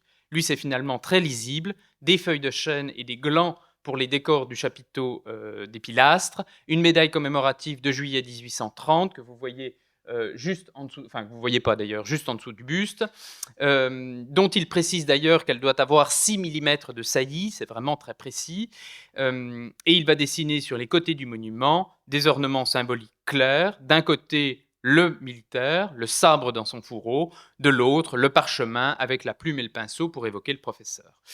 Le buste, ce monument n'est pas signé. Mais, et d'ailleurs, il n'avait pas pu être attribué par Henri Join dans son inventaire du patrimoine des cimetières parisiens. Mais dans le plan qui est conservé aux Archives nationales, on a dans un coin une petite inscription barrée où on lit Bex. Et je vous propose une petite hypothèse, c'est de penser que ce monument est certainement l'œuvre d'un marbrier qui s'appelle Henri Bex, et dont il se trouve que Baltard a réalisé le tombeau, lui aussi au cimetière Montparnasse, que vous voyez à l'écran, et qui est là pour le coup tout à fait exceptionnellement signé. C'est l'image que vous avez ici, composée d'une très haute stèle avec à l'avant un prie-dieu orné, et la stèle est ornée de colonnettes qui donnent naissance à des rinceaux végétaux, le tout divisé en 6 cases, chacune ornée d'une couleur de fleurs entourant le nom d'un défunt de la famille. L'exploration des relations personnelles de Baltard permet d'expliquer l'origine de très nombreux tombeaux, car sans doute Baltard voyait-il, comme nombre d'autres architectes, dans l'érection d'un monument funéraire, la marque suprême d'un attachement sincère envers ceux qu'il avait aimés ou abondamment fréquentés. Il dessine par exemple la stèle simple de ses parents et de sa sœur, au cimetière Montparnasse toujours, malheureusement disparu, mais dont on garde cette gravure, d'une apparente simplicité, stèle droite surmontée d'un couronnement, ornée simplement d'une croix pâtée inscrite dans un cercle, mais on voit qu'il a placé quelques petits ornements dont vous avez le détail ici, et dans l'ordre, vous avez sous les inscriptions de sa sœur décédée à 26 ans, une branche de rosier à la fleur fanée et aux épines saillantes, qui est un symbole courant pour les femmes mortes dans un jeune âge. Sous l'épitaphe de sa mère, une lyre couchée, puisqu'elle fut fille de musicien et habile pianiste. Et sous les inscriptions de son père, le compas, la plume et le pinceau, ce qui sont évidemment les instruments de l'architecte. Dès les années 1850, il dessine la stèle de Marie-Julie Boulanger, qui est en réalité la mère de son ami Ernest Boulanger, compositeur qui obtient le prix de Rome de musique en 1835, 2 ans après Baltard. Les deux artistes se connurent donc, se fréquentèrent à la Villa Médicis, et il ne fait nul doute que leurs rapports se poursuivirent longtemps après le retour en France. Il va également réaliser le tombeau de la famille Jay-Simard, famille de sa sœur Adèle, qui avait épousé l'architecte Alphonse-François-Marie Jay et avait eu avec lui une fille, Adèle, elle-même épouse du sculpteur Pierre-Charles Simard, que Baltard connut très bien, puisqu'il avait obtenu le prix de Rome la même année que Baltard lui-même. Et il va reprendre, vous le voyez, la même forme pour la jardinière sur ce tombeau et sur celui-ci. Donc il y a quand même un lien très clair formellement entre les deux tombeaux. Mais plus encore, ce sont les années 1860-70 qui marquent pour Baltard la véritable période de la maturité en ce qui concerne l'architecture funéraire. Il va simplifier, systématiser ses références antiques, abandonner progressivement l'ornementation stéréotypée, comme vous pouvez la voir ici avec le hibou et la lampe funéraire. Et c'est à cette période qu'il érige, semble-t-il, le plus grand nombre de tombeaux qui toutes ont un lien avec ses relations personnelles ou amicales. À la mort du peintre Hippolyte Flandrin, dont on a beaucoup parlé et sur lequel je ne vais pas revenir, il va installer ce tombeau qui est inauguré en juillet 1866 dans l'église de Saint-Germain-des-Prés, où les deux hommes avaient travaillé ensemble. Et il va créer, à une date proche, ce tombeau, sur lequel malheureusement je n'ai retrouvé aucune documentation, mais ce que l'on sait, c'est que le frère du défunt, Paul Flandrin, est lui aussi un proche de Baltard, et il va même le remercier pour son implication dans la commémoration de son frère. Il lui écrit « Je t'admire et je te remercie de tout mon cœur de ce que tu fais pour le monument de notre Hippolyte qui t'aimait tant. Ce sera bien, j'en suis sûr, et j'espère que tous ceux qui aiment le beau applaudiront avec moi à ton œuvre. » Le tombeau, moins chargé que celui de Saint-Germain-des-Prés, se compose d'une stèle au centre de laquelle est pratiquée une niche qui abrite le buste du défunt par Houdinier.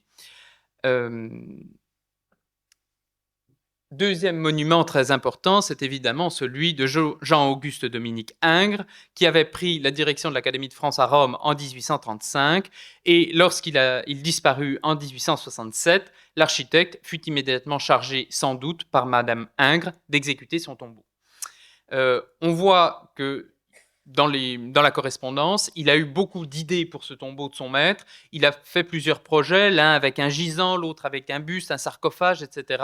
Et très rapidement, il se fixe sur ce modèle qui finalement est déjà très similaire à celui de Flandrin, qui accueille le buste en Hermès, toujours du peintre, par Jean-Marie Bonacieux, qui est aussi un collègue romain, et qui va être inauguré en 1868.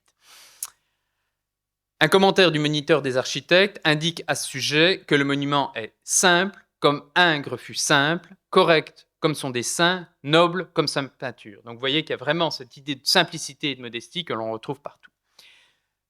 Dernier projet, ce tombeau pour Lefébure Velli, compositeur et organiste, que Baltard va réaliser en 1870 à la demande de son ami et ancien camarade de Rome, Ambroise Thomas, qui avait obtenu le prix de Rome, lui en 1832.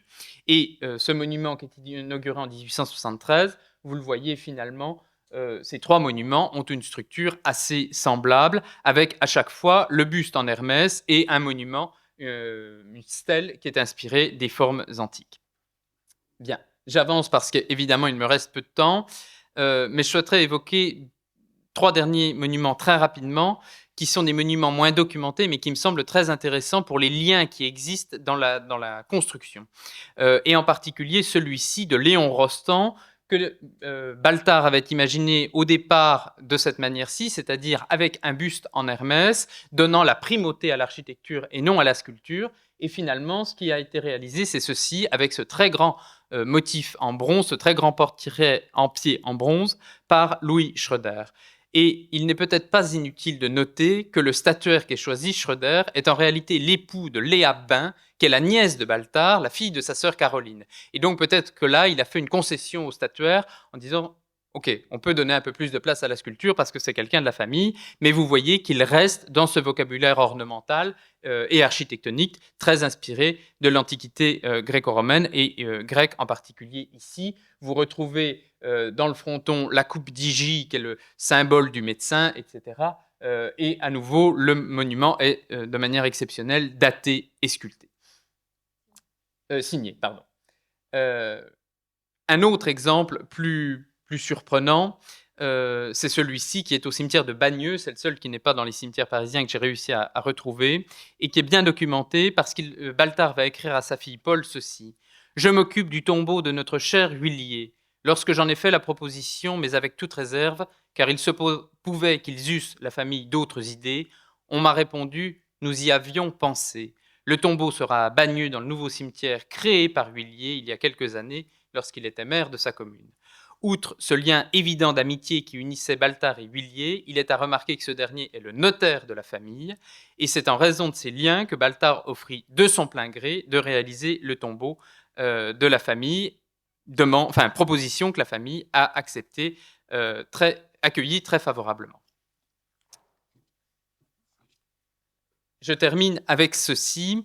C'est évidemment une présentation très sommaire que je viens de faire et il faudrait citer de nombreux autres tombeaux. Vous avez ici le dessin qui est à Orsay d'un tombeau à Florence, mais je n'ai malheureusement pas pu aller à Florence pour le voir. Et puis il y en a probablement d'autres ailleurs, en France et en Italie.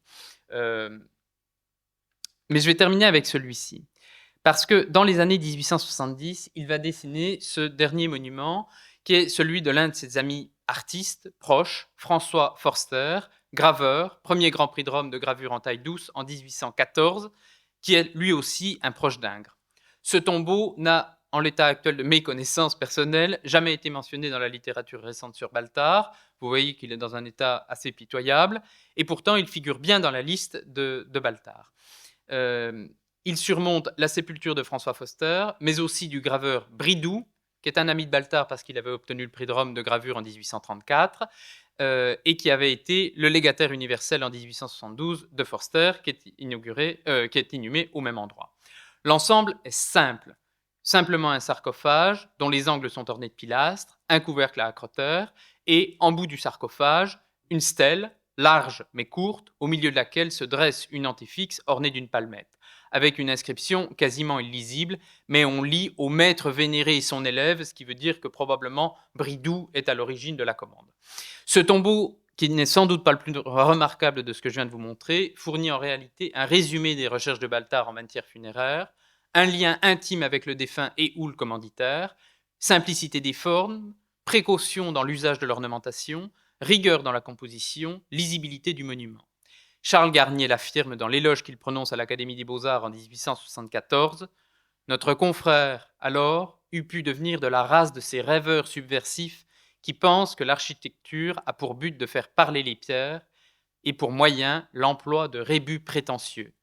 Grâce à Dieu, M. Baltard sut éviter l'écueil. Il cherchait, mais il n'oubliait pas ses premières études. Il rêvait, mais tout éveillé, et de façon à ne pas laisser le cauchemar l'envahir. Je vous remercie.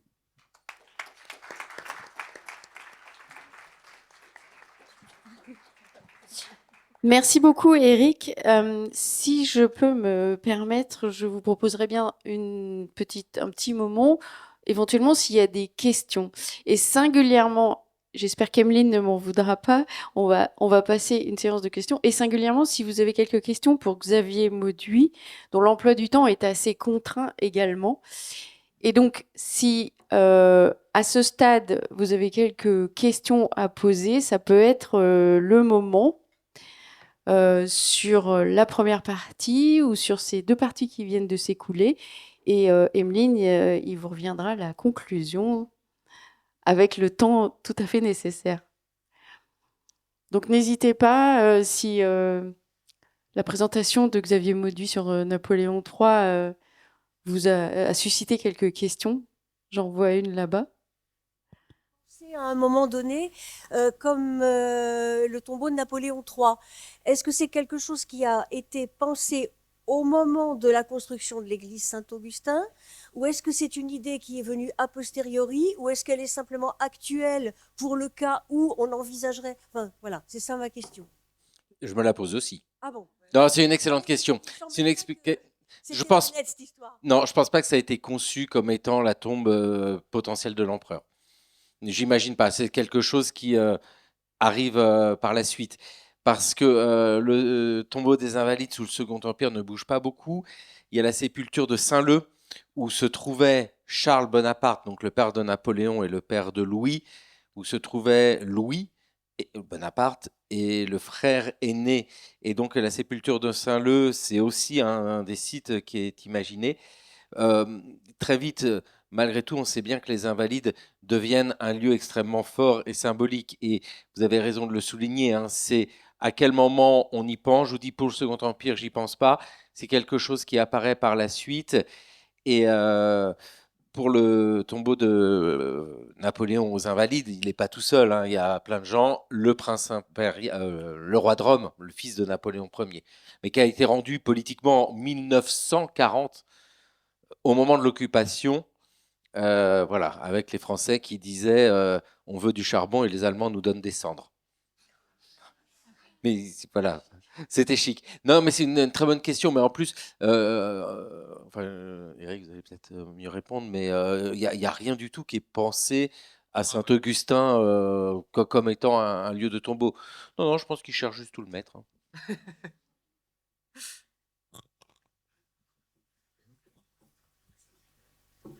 Moi, c'est une question pour Elsa. Alors, je suis complètement novice dans tout ça.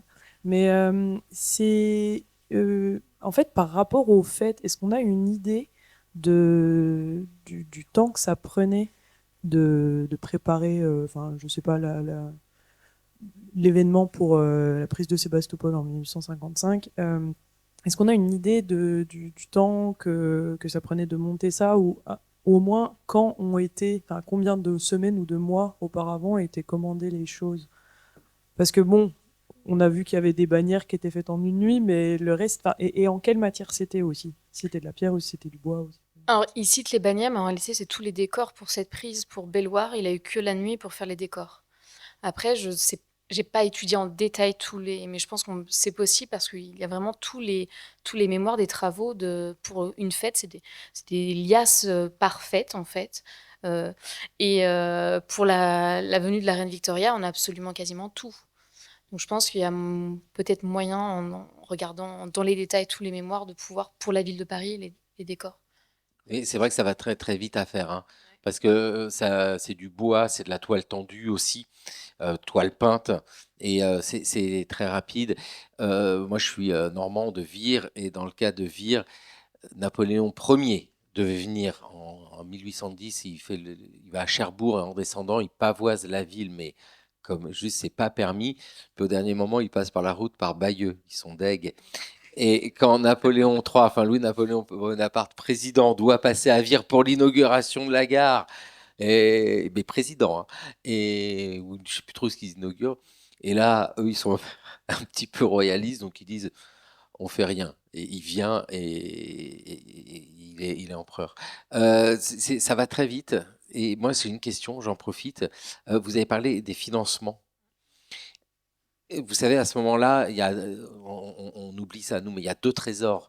Il y a le trésor public et le trésor de la couronne. C'est-à-dire que vous avez vraiment deux trucs parallèles. Le trésor de la couronne, c'est alimenté par ce qu'on appelle la liste civile. C'est une somme votée en début de règne et qui sert au souverain à sa vie, quoi. Donc c'est 25 millions de francs. Ça s'est mis en place sous la Révolution, hein. Louis XVI, roi constitutionnel, et 25 millions. Puis Napoléon Ier, 25 millions. Louis XVIII, Charles X, 25 millions. Louis-Philippe, il fait moins parce qu'il veut faire genre roi bourgeois, quoi. Ouais, peuple, j'en ai besoin de moins.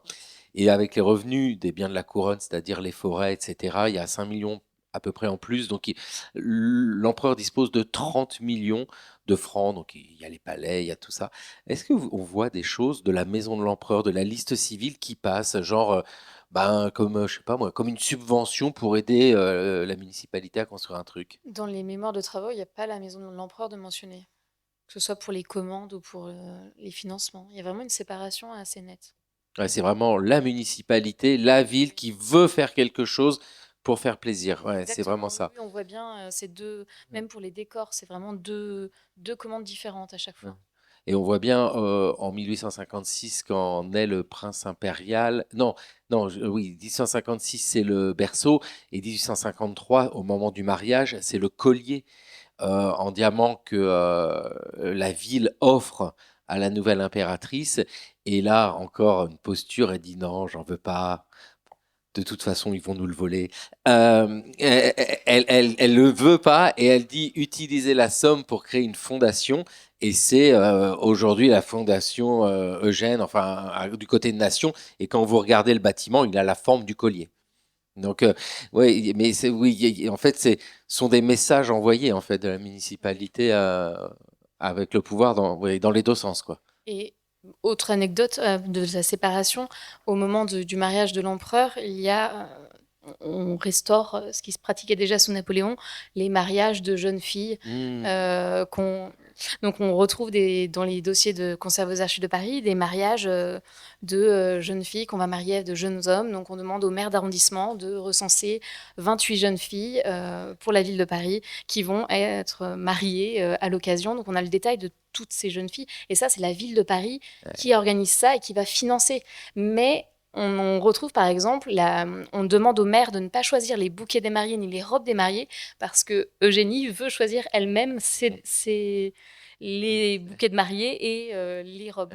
Ah oui, et puis au Donc on a moment. une séparation, mais en même temps, on Ouais, lui mais pose c'est ça, c'est exactement ça. Et quand on est le prince impérial, tous les gamins qui naissent au même moment ont pour parrain et marraine l'empereur, l'impératrice. Enfin, ouais, c'est vraiment, non, mais c'est super intéressant de voir cet attachement.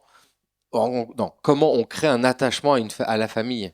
C'est- Parce qu'on le voit aujourd'hui quand on va dans certains pays où il y a encore des monarchies, où il y a dans tous les magasins et parfois dans les domiciles le portrait de la famille.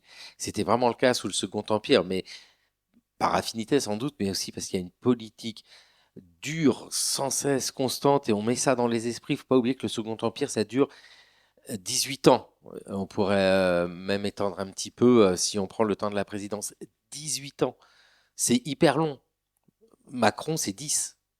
Vous rajoutez 8 ans. Non, non, mais vous voyez. Donc, il y a un vrai attachement et tout ça, enfin, moi, j'étudie à la Maison de l'Empereur, mais je me rends compte qu'en fait, il faut tirer des liens vers les autres institutions. Une autre question. En tout cas, pour ce qui est des relations entre le pouvoir national et la municipalité, on voit encore aujourd'hui, ça n'a pas beaucoup changé. Il y a aussi deux albums qui sont faits, non, pour la venue de Victoria. Un album qui est fait par l'empereur et l'album Oui. de Baltard qui est fait par la municipalité. Oui. Je ne l'ai pas étudié effectivement, mais on retrouve ça aussi dans les fonds des Archives de Paris pour la commande qui est faite à cette occasion. Oui.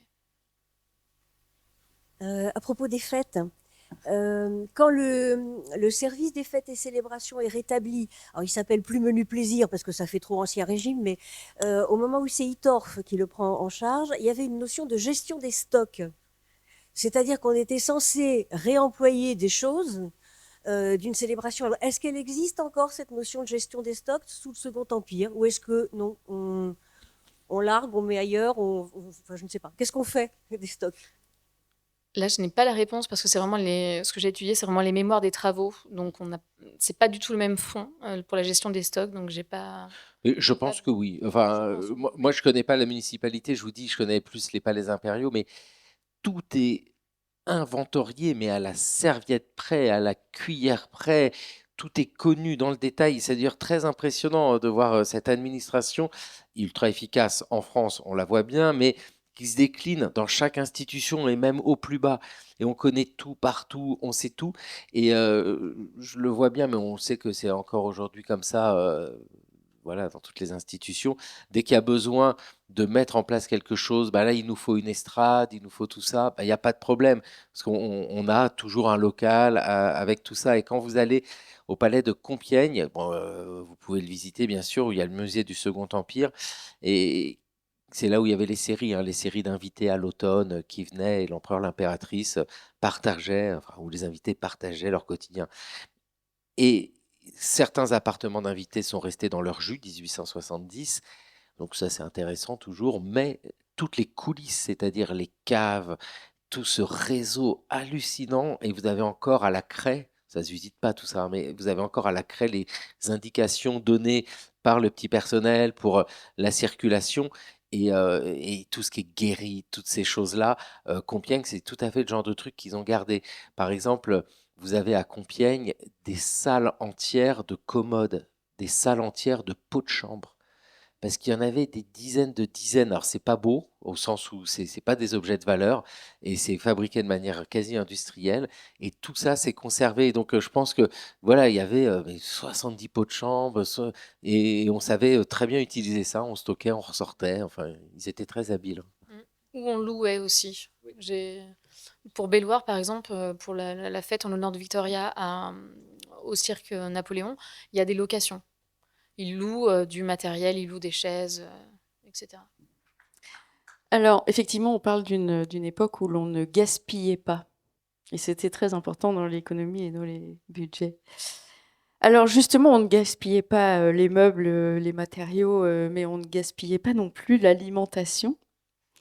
Et donc, Emeline Houssard va évoquer encore une question extrêmement contemporaine qui est liée à notre statut d'humain, qui est celle de Victor Baltard et les marchés de détail parisiens.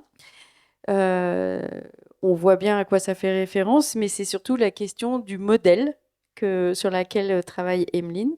Alors, elle est doctorante aujourd'hui à Sorbonne Université, au centre André Chastel, et chargée d'études au département d'histoire de l'architecture et de l'archéologie de la direction des affaires culturelles de la ville de Paris. Voilà. Donc, merci Emeline.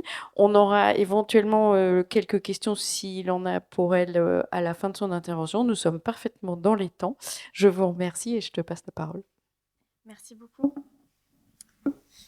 Eh bien, bonjour à toutes et à tous. Je remercie tout d'abord les organisateurs et les organisatrices de cette journée Baltard et tout particulièrement Marie Aigné pour son invitation, qui me permet de me replonger dans des recherches entreprises au tout début de mon doctorat, puisque je suis plutôt 20e et je vous demande toute votre bienveillance sur cette communication, qui me permet donc de revenir sur la création d'un nouveau réseau de marchés au XIXe siècle à Paris. Cette année Baltard, visible-invisible, se prête tout particulièrement à mon sujet, puisque si la reprise des principes architecturaux des Halles est flagrante dans de nombreux marchés de détail édifiés à leur suite, l'implication de Baltard dans leur conception semble insaisissable, voire inexistante. Donc je ne reviendrai pas en introduction sur l'édification des Halles centrales par Victor Baltard, sujet déjà largement traité par l'historiographie et présenté à maintes reprises depuis ce matin, si ce n'est que pour vous montrer quelques visuels de la version définitive édifiée donc selon les plans de Victor Baltard et de Félix Calais à partir de 1854. Et ce succès immédiat des Halles centrales, leur diffusion par la parution de rapports, de nombreux articles spécialisés, puis avec la monographie des Halles centrales que Victor Baltard publie en 1863, suivi d'un complément en 1873, participe à la définition d'un véritable modèle dont il s'agira aujourd'hui de réinterroger la diffusion à l'échelle de Paris. Donc, au sein de la capitale, avant même la formulation du projet de Baltard et de Calais, cette réforme du marché central s'accompagne d'une ambition de moderniser toute la chaîne d'approvisionnement. Dès 1811, Napoléon Ier avait déjà envisagé d'édifier plusieurs marchés secondaires en parallèle des Halles, et 4 sont mis en œuvre à sa demande. Ainsi, au début des années 1850, 41 halles et marchés ouverts et aussi marchés découverts sont recensés et se révèlent actifs au sein de la capitale. En 1859, Haussmann annonce officiellement la reconstruction des marchés anciens, à l'exception donc de ceux mis en œuvre sous Napoléon, et la construction de nouveaux marchés. L'objectif est de composer un maillage régulier de marchés de détail desservant les différents quartiers, notamment ceux placés en périphérie et nouvellement intégrés en 1860, pour désengorger les halles centrales qui sont progressivement réservées au commerce de gros et pour garantir une plus grande salubrité de l'espace public. Ce nouvel élan s'amorce en parallèle de la réorganisation des services du département de la Seine et de la ville de Paris, présentée notamment par Claire Monod tout à l'heure, au sein duquel Baltard prend donc la direction du service d'architecture entre 1860 et 1870. À sa suite, et donc jusqu'à la fin du siècle, une vingtaine de marchés d'approvisionnement de détail répartis dans les différents quartiers parisiens sont édifiés selon donc des principes architecturaux très similaires à ceux des Halles. Si de prime abord, ces ressemblances pourraient être attribuées à la position de Baltard au sein de l'administration parisienne, ce dernier affirme pourtant dans son complément à la monographie des Halles, ultime testament sur le sujet publié en 1873, donc un an avant son décès, que, je le cite, 12 marchés ont été construits à Paris sur des propositions de constructeurs étrangers à l'administration municipale et qui, par conséquent, étaient bien libres de faire autrement. Beaucoup d'autres, dont l'énumération serait difficile et fastidieuse, se sont élevés et s'élèvent encore en France et à l'étranger. De telle sorte que nous en sommes à nous demander si nous avons sujet de nous en plaindre comme d'un plagiat ou de nous en tenir satisfaits comme d'un hommage. Donc par ces mots, et on rebondit sur des choses qu'on a évoquées également ce matin, Baltard semble justement faire un petit mot d'esprit sur justement les accusations de plagiat dont il a lui-même fait l'objet, notamment vis-à-vis du projet d'Hector Auroux pour les Halles centrales. Et finalement, face à donc cette situation assez paradoxale et ces affirmations paradoxales de Baltard, cette communication propose de réinterroger la place de Victor Baltard dans la conception de ces marchés de détail parisiens, afin de tenter, très modestement encore une fois, de mieux cerner, par la mobilisation de nouvelles sources, son rôle et la part artistique qu'il détient en tant que donc, directeur du service d'architecture de la ville de Paris et de la préfecture de la Seine dans ses projets.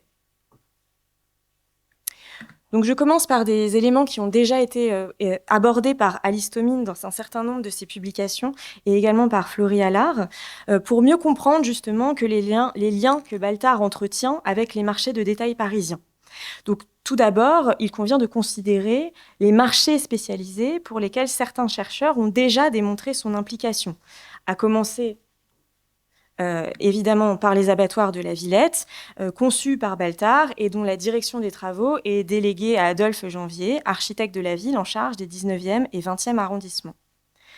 Outre donc les Halles centrales et la Villette, un passage de relais semble s'opérer avec le carreau du Temple, qui fait figure un petit peu de pivot pour l'implication de Baltard dans la construction des marchés de Paris. Entre 1858 et 1860, il mène une étude poussée pour sa reconstruction, soumettant au moins 2 projets aujourd'hui conservés dans le fonds Baltard des Archives nationales. Donc, alors que Baltard est pleinement engagé dans le chantier des Halles, le carreau du Temple témoigne ainsi de sa volonté d'édifier d'autres marchés et d'entretenir, peut-être, comme pour la Villette, une forme de mainmise sur les grands marchés spécialisés de Paris. Le choix du marché du Temple n'est pas anodin, puisqu'il reste alors un projet d'exception et de prestige. Il s'agit alors d'un immense marché spécialisé dans le commerce du vieux linge, des hardes et des chiffons, situé dans un arrondissement central de la capitale et abrité depuis le début du siècle sous 4 halles ouvertes édifiées par Jacques Molinos. Le projet de Baltard, développé en association avec l'architecte Gustave Huillard, doit lui aussi être réalisé dans le cadre d'une concession, ce qui révèle une certaine porosité, finalement, on y reviendra, entre les services de la ville d'une part et les sociétés privées concessionnaires d'autre part. Ce premier projet propose un marché métallique entouré de bâtiments en maçonnerie qui reçoivent sur 4 étages des logements à louer aux commerçants du marché. Ainsi que l'a rappelé Alice Thomine, ce parti montre finalement l'attachement de Baltard à lier pierre de taille et métal, élément souligné dans sa monographie des Halles et dans son complément. Au-delà de cet aspect formel, cette association d'usage entre un marché et des logements manifeste surtout la volonté de Baltard et d'Huillard de proposer un ensemble viable économiquement pour les éventuels concessionnaires. Révélatrice de leur pragmatisme, cette solution étonne, en tout cas moi, m'a un petit peu étonnée, au regard des critiques que Baltard formule de façon répétée sur l'insertion de logements dans des opérations de marché couvert, que ce soit dans son rapport publié sur les marchés publics à la suite de son voyage d'études en Europe en 1845 ou dans son complément en 1873. Ce dessin renvoie en tout cas à des modèles que Baltar a pu découvrir en Angleterre, en particulier le marché de Newcastle, mais aussi des marchés de Charles Fowler à Londres. Le choix de répartir les espaces de vente sur 2 niveaux est notamment décrit avec enthousiasme par Baltar en 1845 au sujet des projets non réalisés de Fowler pour le marché du Covent Garden. Si les projets du carreau du Temple marquent un pivot dans la relation de l'architecte au marché parisien, c'est parce qu'à la suite de ce projet Baltar, de ce premier projet, pardon, le lapsus est révélateur, Baltar poursuit ses études jusqu'en avril 1860, soit quelques mois après sa nomination en janvier, donc comme directeur du service d'architecture.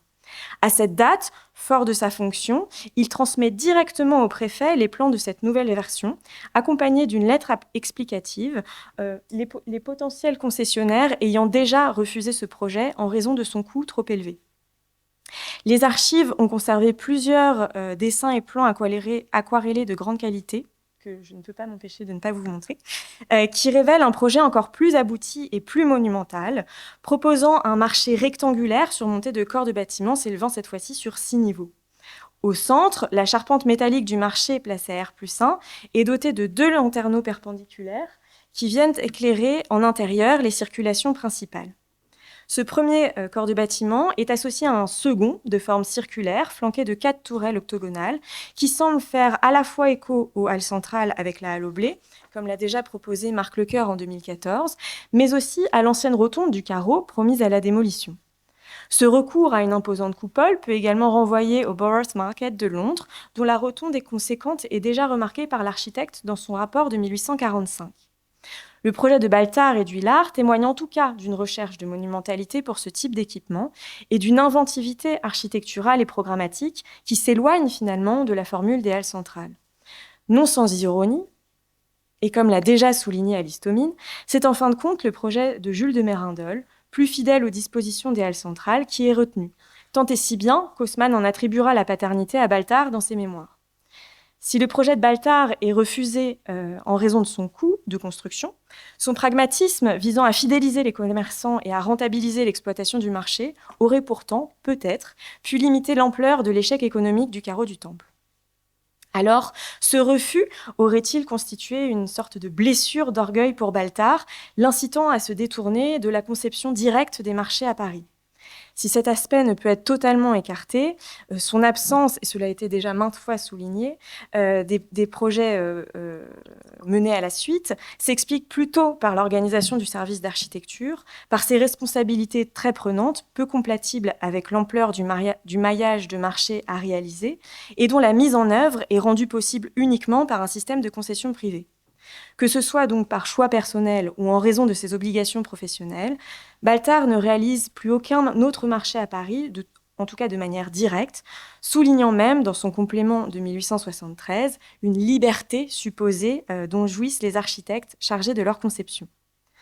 Pourtant, une étude attentive des documents administratifs, des plans d'architectes produits et des articles publiés sur ces marchés témoignent des relations étroites que les concepteurs de ces édifices entretiennent d'une part avec les services d'architecture dirigés par Baltar, voire d'autre part avec Victor Baltar lui-même. Dans les années 1860, qui sont donc celles où Baltar dirige le service d'architecture, la construction de marchés de détail est principalement réalisée par le biais de concessions privées, système privilégié durant le Second Empire pour soutenir les ambitions constructives de l'empereur et du préfet Haussmann. La maîtrise d'ouvrage est assurée par la société concessionnaire, qui choisit l'architecte en charge du projet, mais sous le contrôle très strict des différents services et commissions dédiées de la ville. Si les concessionnaires se révèlent variés, la famille de banquiers Ferrer s'impose progressivement dans ce domaine. Jean-Marie Phocion, dit Prosper Ferrer, négociant devenu banquier, reçoit d'abord en janvier 1863 la concession du marché du Temple en tant que gérant de la compagnie du marché du Temple.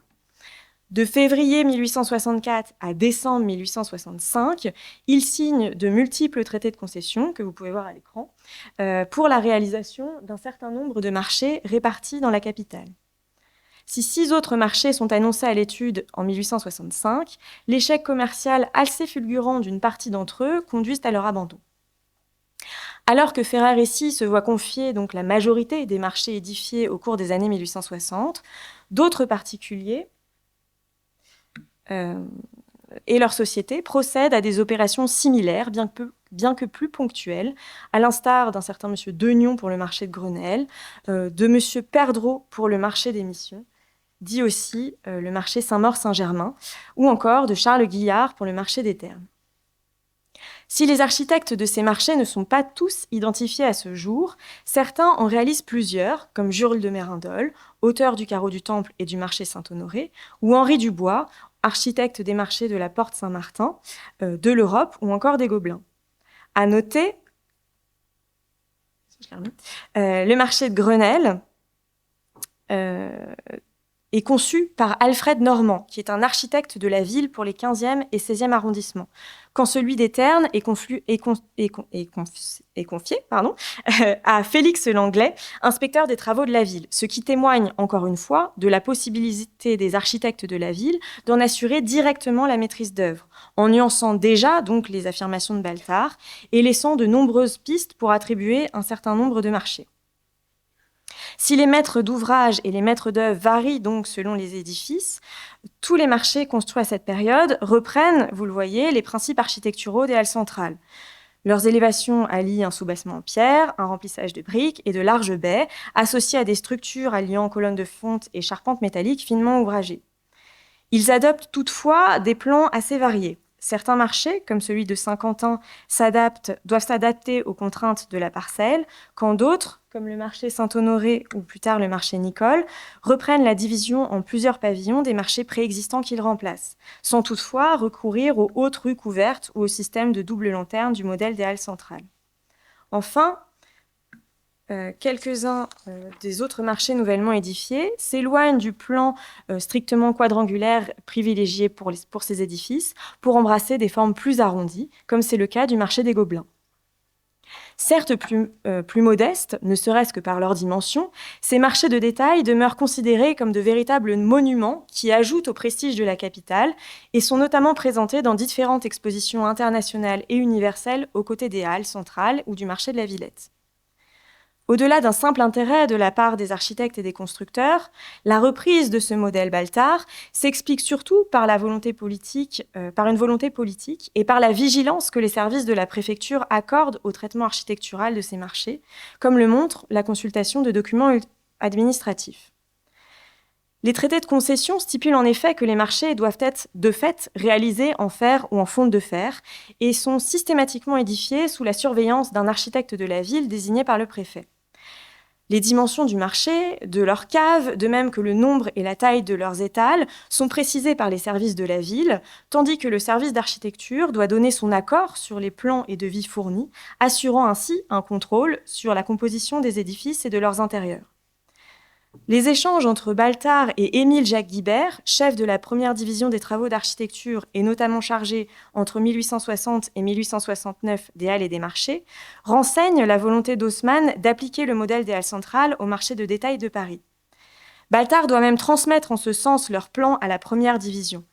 Il tente toutefois de nuancer cette application littérale en précisant, je le cite, qu'il doit être entendu cependant que les marchés de quartier doivent être construits plus économiquement et plus simplement que les halles, sous tous les rapports. Ils auront moins de hauteur, le fer forgé y jouera un rôle moins important. Fin de citation. Ces principes font écho ainsi aux formulations proposées quelques années plus tôt pour le marché du Temple, que Baltard tente d'insuffler sur les prochains marchés à édifier. Le document montre ainsi la position particulière de l'architecte, qui délègue autant qu'il tente d'encadrer la réalisation des marchés de détail parisiens. En outre, certains architectes chargés de la maîtrise d'œuvre font état d'échanges directs avec Victor Baltard. C'est notamment le cas de l'architecte Louis d'Inville, auteur du marché Saint-Maur-Saint-Germain, dont la réalisation est présentée par César Daly dans la Revue générale de l'architecture et des travaux publics. Selon lui, je le cite, « Pour les boutiques, de même que pour le gros œuvre de l'édifice, M. d'Inville déclare avoir trouvé aux halles centrales son point de départ, et dans l'architecte de cette construction si réussie, le conseiller le plus bienveillant. Ces liens resserrés sont présentés de façon plus insistante en conclusion de son article, et je le cite en abrégeant, « Monsieur d'Inville a cru devoir insister sur sa reconnaissance envers nos éminents confrères, messieurs Guibert et Baltard, pour les bons avis qu'ils ont bien voulu lui donner, mettant à sa disposition leur grande expérience spéciale, à la fois par une bienveillance confraternelle et dans l'intérêt de la ville, qui doit demeurer propriétaire de l'immeuble après un certain temps. Si le marché que nous venons de décrire a quelques mérites, monsieur d'Inville croit de son devoir de leur en reporter la meilleure part. Hommage poli et élégant de l'architecte, certes, ces citations confortent toutefois l'implication de Baltard dans l'élaboration de ces marchés, qui paraît donc plus directe que ce qu'il laisse entendre dans son complément. La question d'une collaboration particulière avec Baltard, d'une collaboration particulière sur ce projet spécifique, reste que toutefois une possibilité, d'autant plus que le marché Saint-Maur-Saint-Germain est le seul marché parisien de cette période à être reproduit par Baltard dans son complément. La reprise des principes architecturaux des Halles appliqués au marché de détail parisien se poursuit cependant encore après le départ de Baltard de la direction du service d'architecture en 1870 et de son décès en 1874. C'est donc de ce dernier point que je vous propose d'aborder brièvement avant de conclure. Si après la Commune et le départ de Baltard, les services de la ville et du département sont réorganisés en 1871, c'est cette fois-ci l'architecte Auguste Magne qui devient inspecteur général, chargé de la 3e inspection, en charge donc des halles et marchés, reprenant en quelque sorte le rôle d'Émile Jacques Guibert. Il assure cette fois-ci directement la maîtrise d'œuvre de 6 marchés, celui de Nicole, du Gros Caillou, des Martyrs, de l'Ave Maria ou encore de la Chapelle, mais également du marché aux chevaux, et réalise la plupart de ces édifices en collaboration avec son fils Lucien. Donc, je vais aller vite, mais je pense que les liens entre Auguste Magne et Baltard restent encore à retracer. Les deux hommes semblent se croiser au cours de leur carrière, et cependant, la nécrologie élogieuse et assez personnelle que Magne publie en 1874 à l'attention de Baltard semble évoquer que les deux hommes se connaissent assez bien. Mais ça, je laisse les spécialistes m'aiguiller sur ce sujet. Et donc, les deux architectes vont produire différents marchés et documenter justement leur approche de l'œuvre de Baltard, qu'il présente encore comme un système à suivre et souligne l'absence de modèle, l'absence de progrès dans ce domaine depuis l'édification des halles centrales. Donc, ils reprennent des compositions assez similaires, avec d'abord, toutefois, le recours à des fermes à grande portée de type Polonceau, système peu favorisé par Baltard, avec quelques modifications, comme vous le voyez, avec ces larges pignons vitrés. C'est finalement, je vous montre donc quelques détails, mais je vais vite car... avec leur ultime édifice, le marché de la Chapelle, que Lucien Magne achève d'ailleurs seul après le décès de son père, qu'il se rapproche davantage des charpentes de Baltard et revendique plus en avant cet héritage, certainement inquiet de la fragilité supposée des systèmes Polonceau, suite à l'effondrement sous le poids de la neige du marché de la Porte Saint-Martin en 1879. Ainsi, le report du modèle des halles centrales sur les marchés de détail parisiens repose sur une volonté politique forte, soutenue par l'administration en place, qui guide leur réalisation ou en assure directement la maîtrise d'œuvre.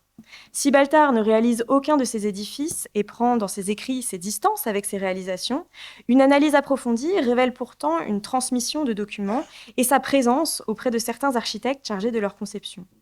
Le modèle des halles centrales survit toutefois à son départ de l'administration et les marchés édifiés à Paris continuent de s'y référer jusqu'à la fin du siècle. Pour conclure, et sans trop excéder le temps imparti, nous pouvons élargir ces questionnements et sur les similitudes de ces marchés avec les halles centrales en abordant justement ces problèmes d'attribution qui émaillent la reconnaissance patrimoniale de nombreux marchés de détail dans les années 1970 à la suite de la démolition des halles centrales. Voilà, je vous remercie.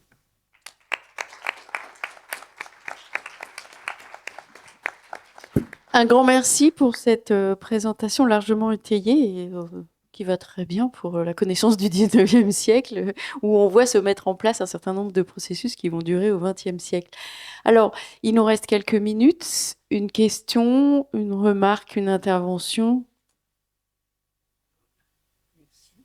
Merci beaucoup pour votre présentation et à vos collègues également. Que savez-vous des motifs qui ont été invoqués pour la destruction des halles centrales, s'il vous plaît? Est-ce que vous pouvez nous dire lesquelles sont conservées vraiment dans Paris? Par exemple, celles de Saint-Germain sont conservées. Et j'ai l'impression aussi que le carreau du temple, il apparaît beaucoup moins grand que sur... donc, une partie a été détruite. Et savez-vous aussi à propos du marché central, des halles centrales, si des parties ont été conservées et déposées ailleurs? Merci. Alors, je vous remercie pour votre question qui, pour le coup, me ramène à mes sujets de recherche.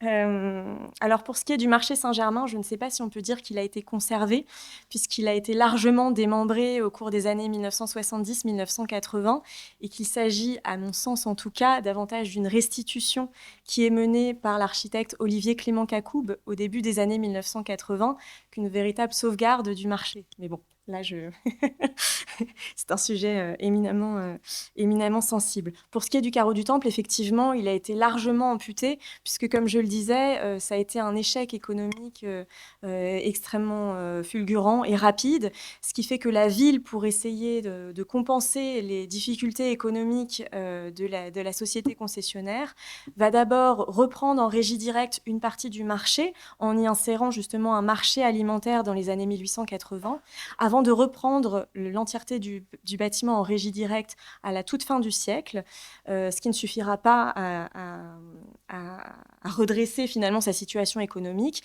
Et en fait, la parcelle du carreau du temple est largement lotie au début du XXe siècle et progressivement démolie. Donc il en reste finalement une portion très, très minime par rapport au marché initial que je vous ai montré tout à l'heure. Voilà, alors pour ce qui est de la démolition des halles, je pense que c'est un réseau... Enfin, c'est un sujet en soi, je ne sais pas si je peux répondre à cette question en 1 minute, certainement pas alors. Mais c'est une convergence, d'abord de questions politiques, à la fois, puisque les halles se trouvent au XXe siècle à la croisée justement des politiques d'urbanisme menées par l'État et par la ville, et aussi par l'évolution de la consommation qui fait qu'à partir des années 1950, on va juger les marchés centraux, souvent au centre des grandes métropoles, qui sont absolument engorgés à cette époque. Il est jugé absolument impossible qu'ils répondent aux besoins des capitales modernes, et donc on va créer les mines et donc placer en périphérie ces nouveaux marchés généraux. Et donc, en France, on a une reconnaissance finalement de cette architecture du 19e siècle et du fer qui est assez tardive et qui va naître finalement avec ce scandale des Halles.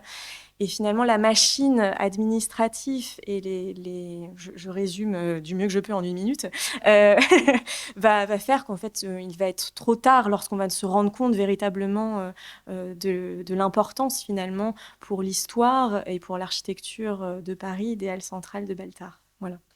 Et ensuite, pour votre dernière question, il y a un pavillon des Halles dont la structure métallique a été conservée et transportée à Nogent, qui est aujourd'hui un lieu d'événementiel qui est toujours actif. Alors je précise qu'il ne s'agit que de la structure métallique, hein, donc fille des caves, fille des remplissages.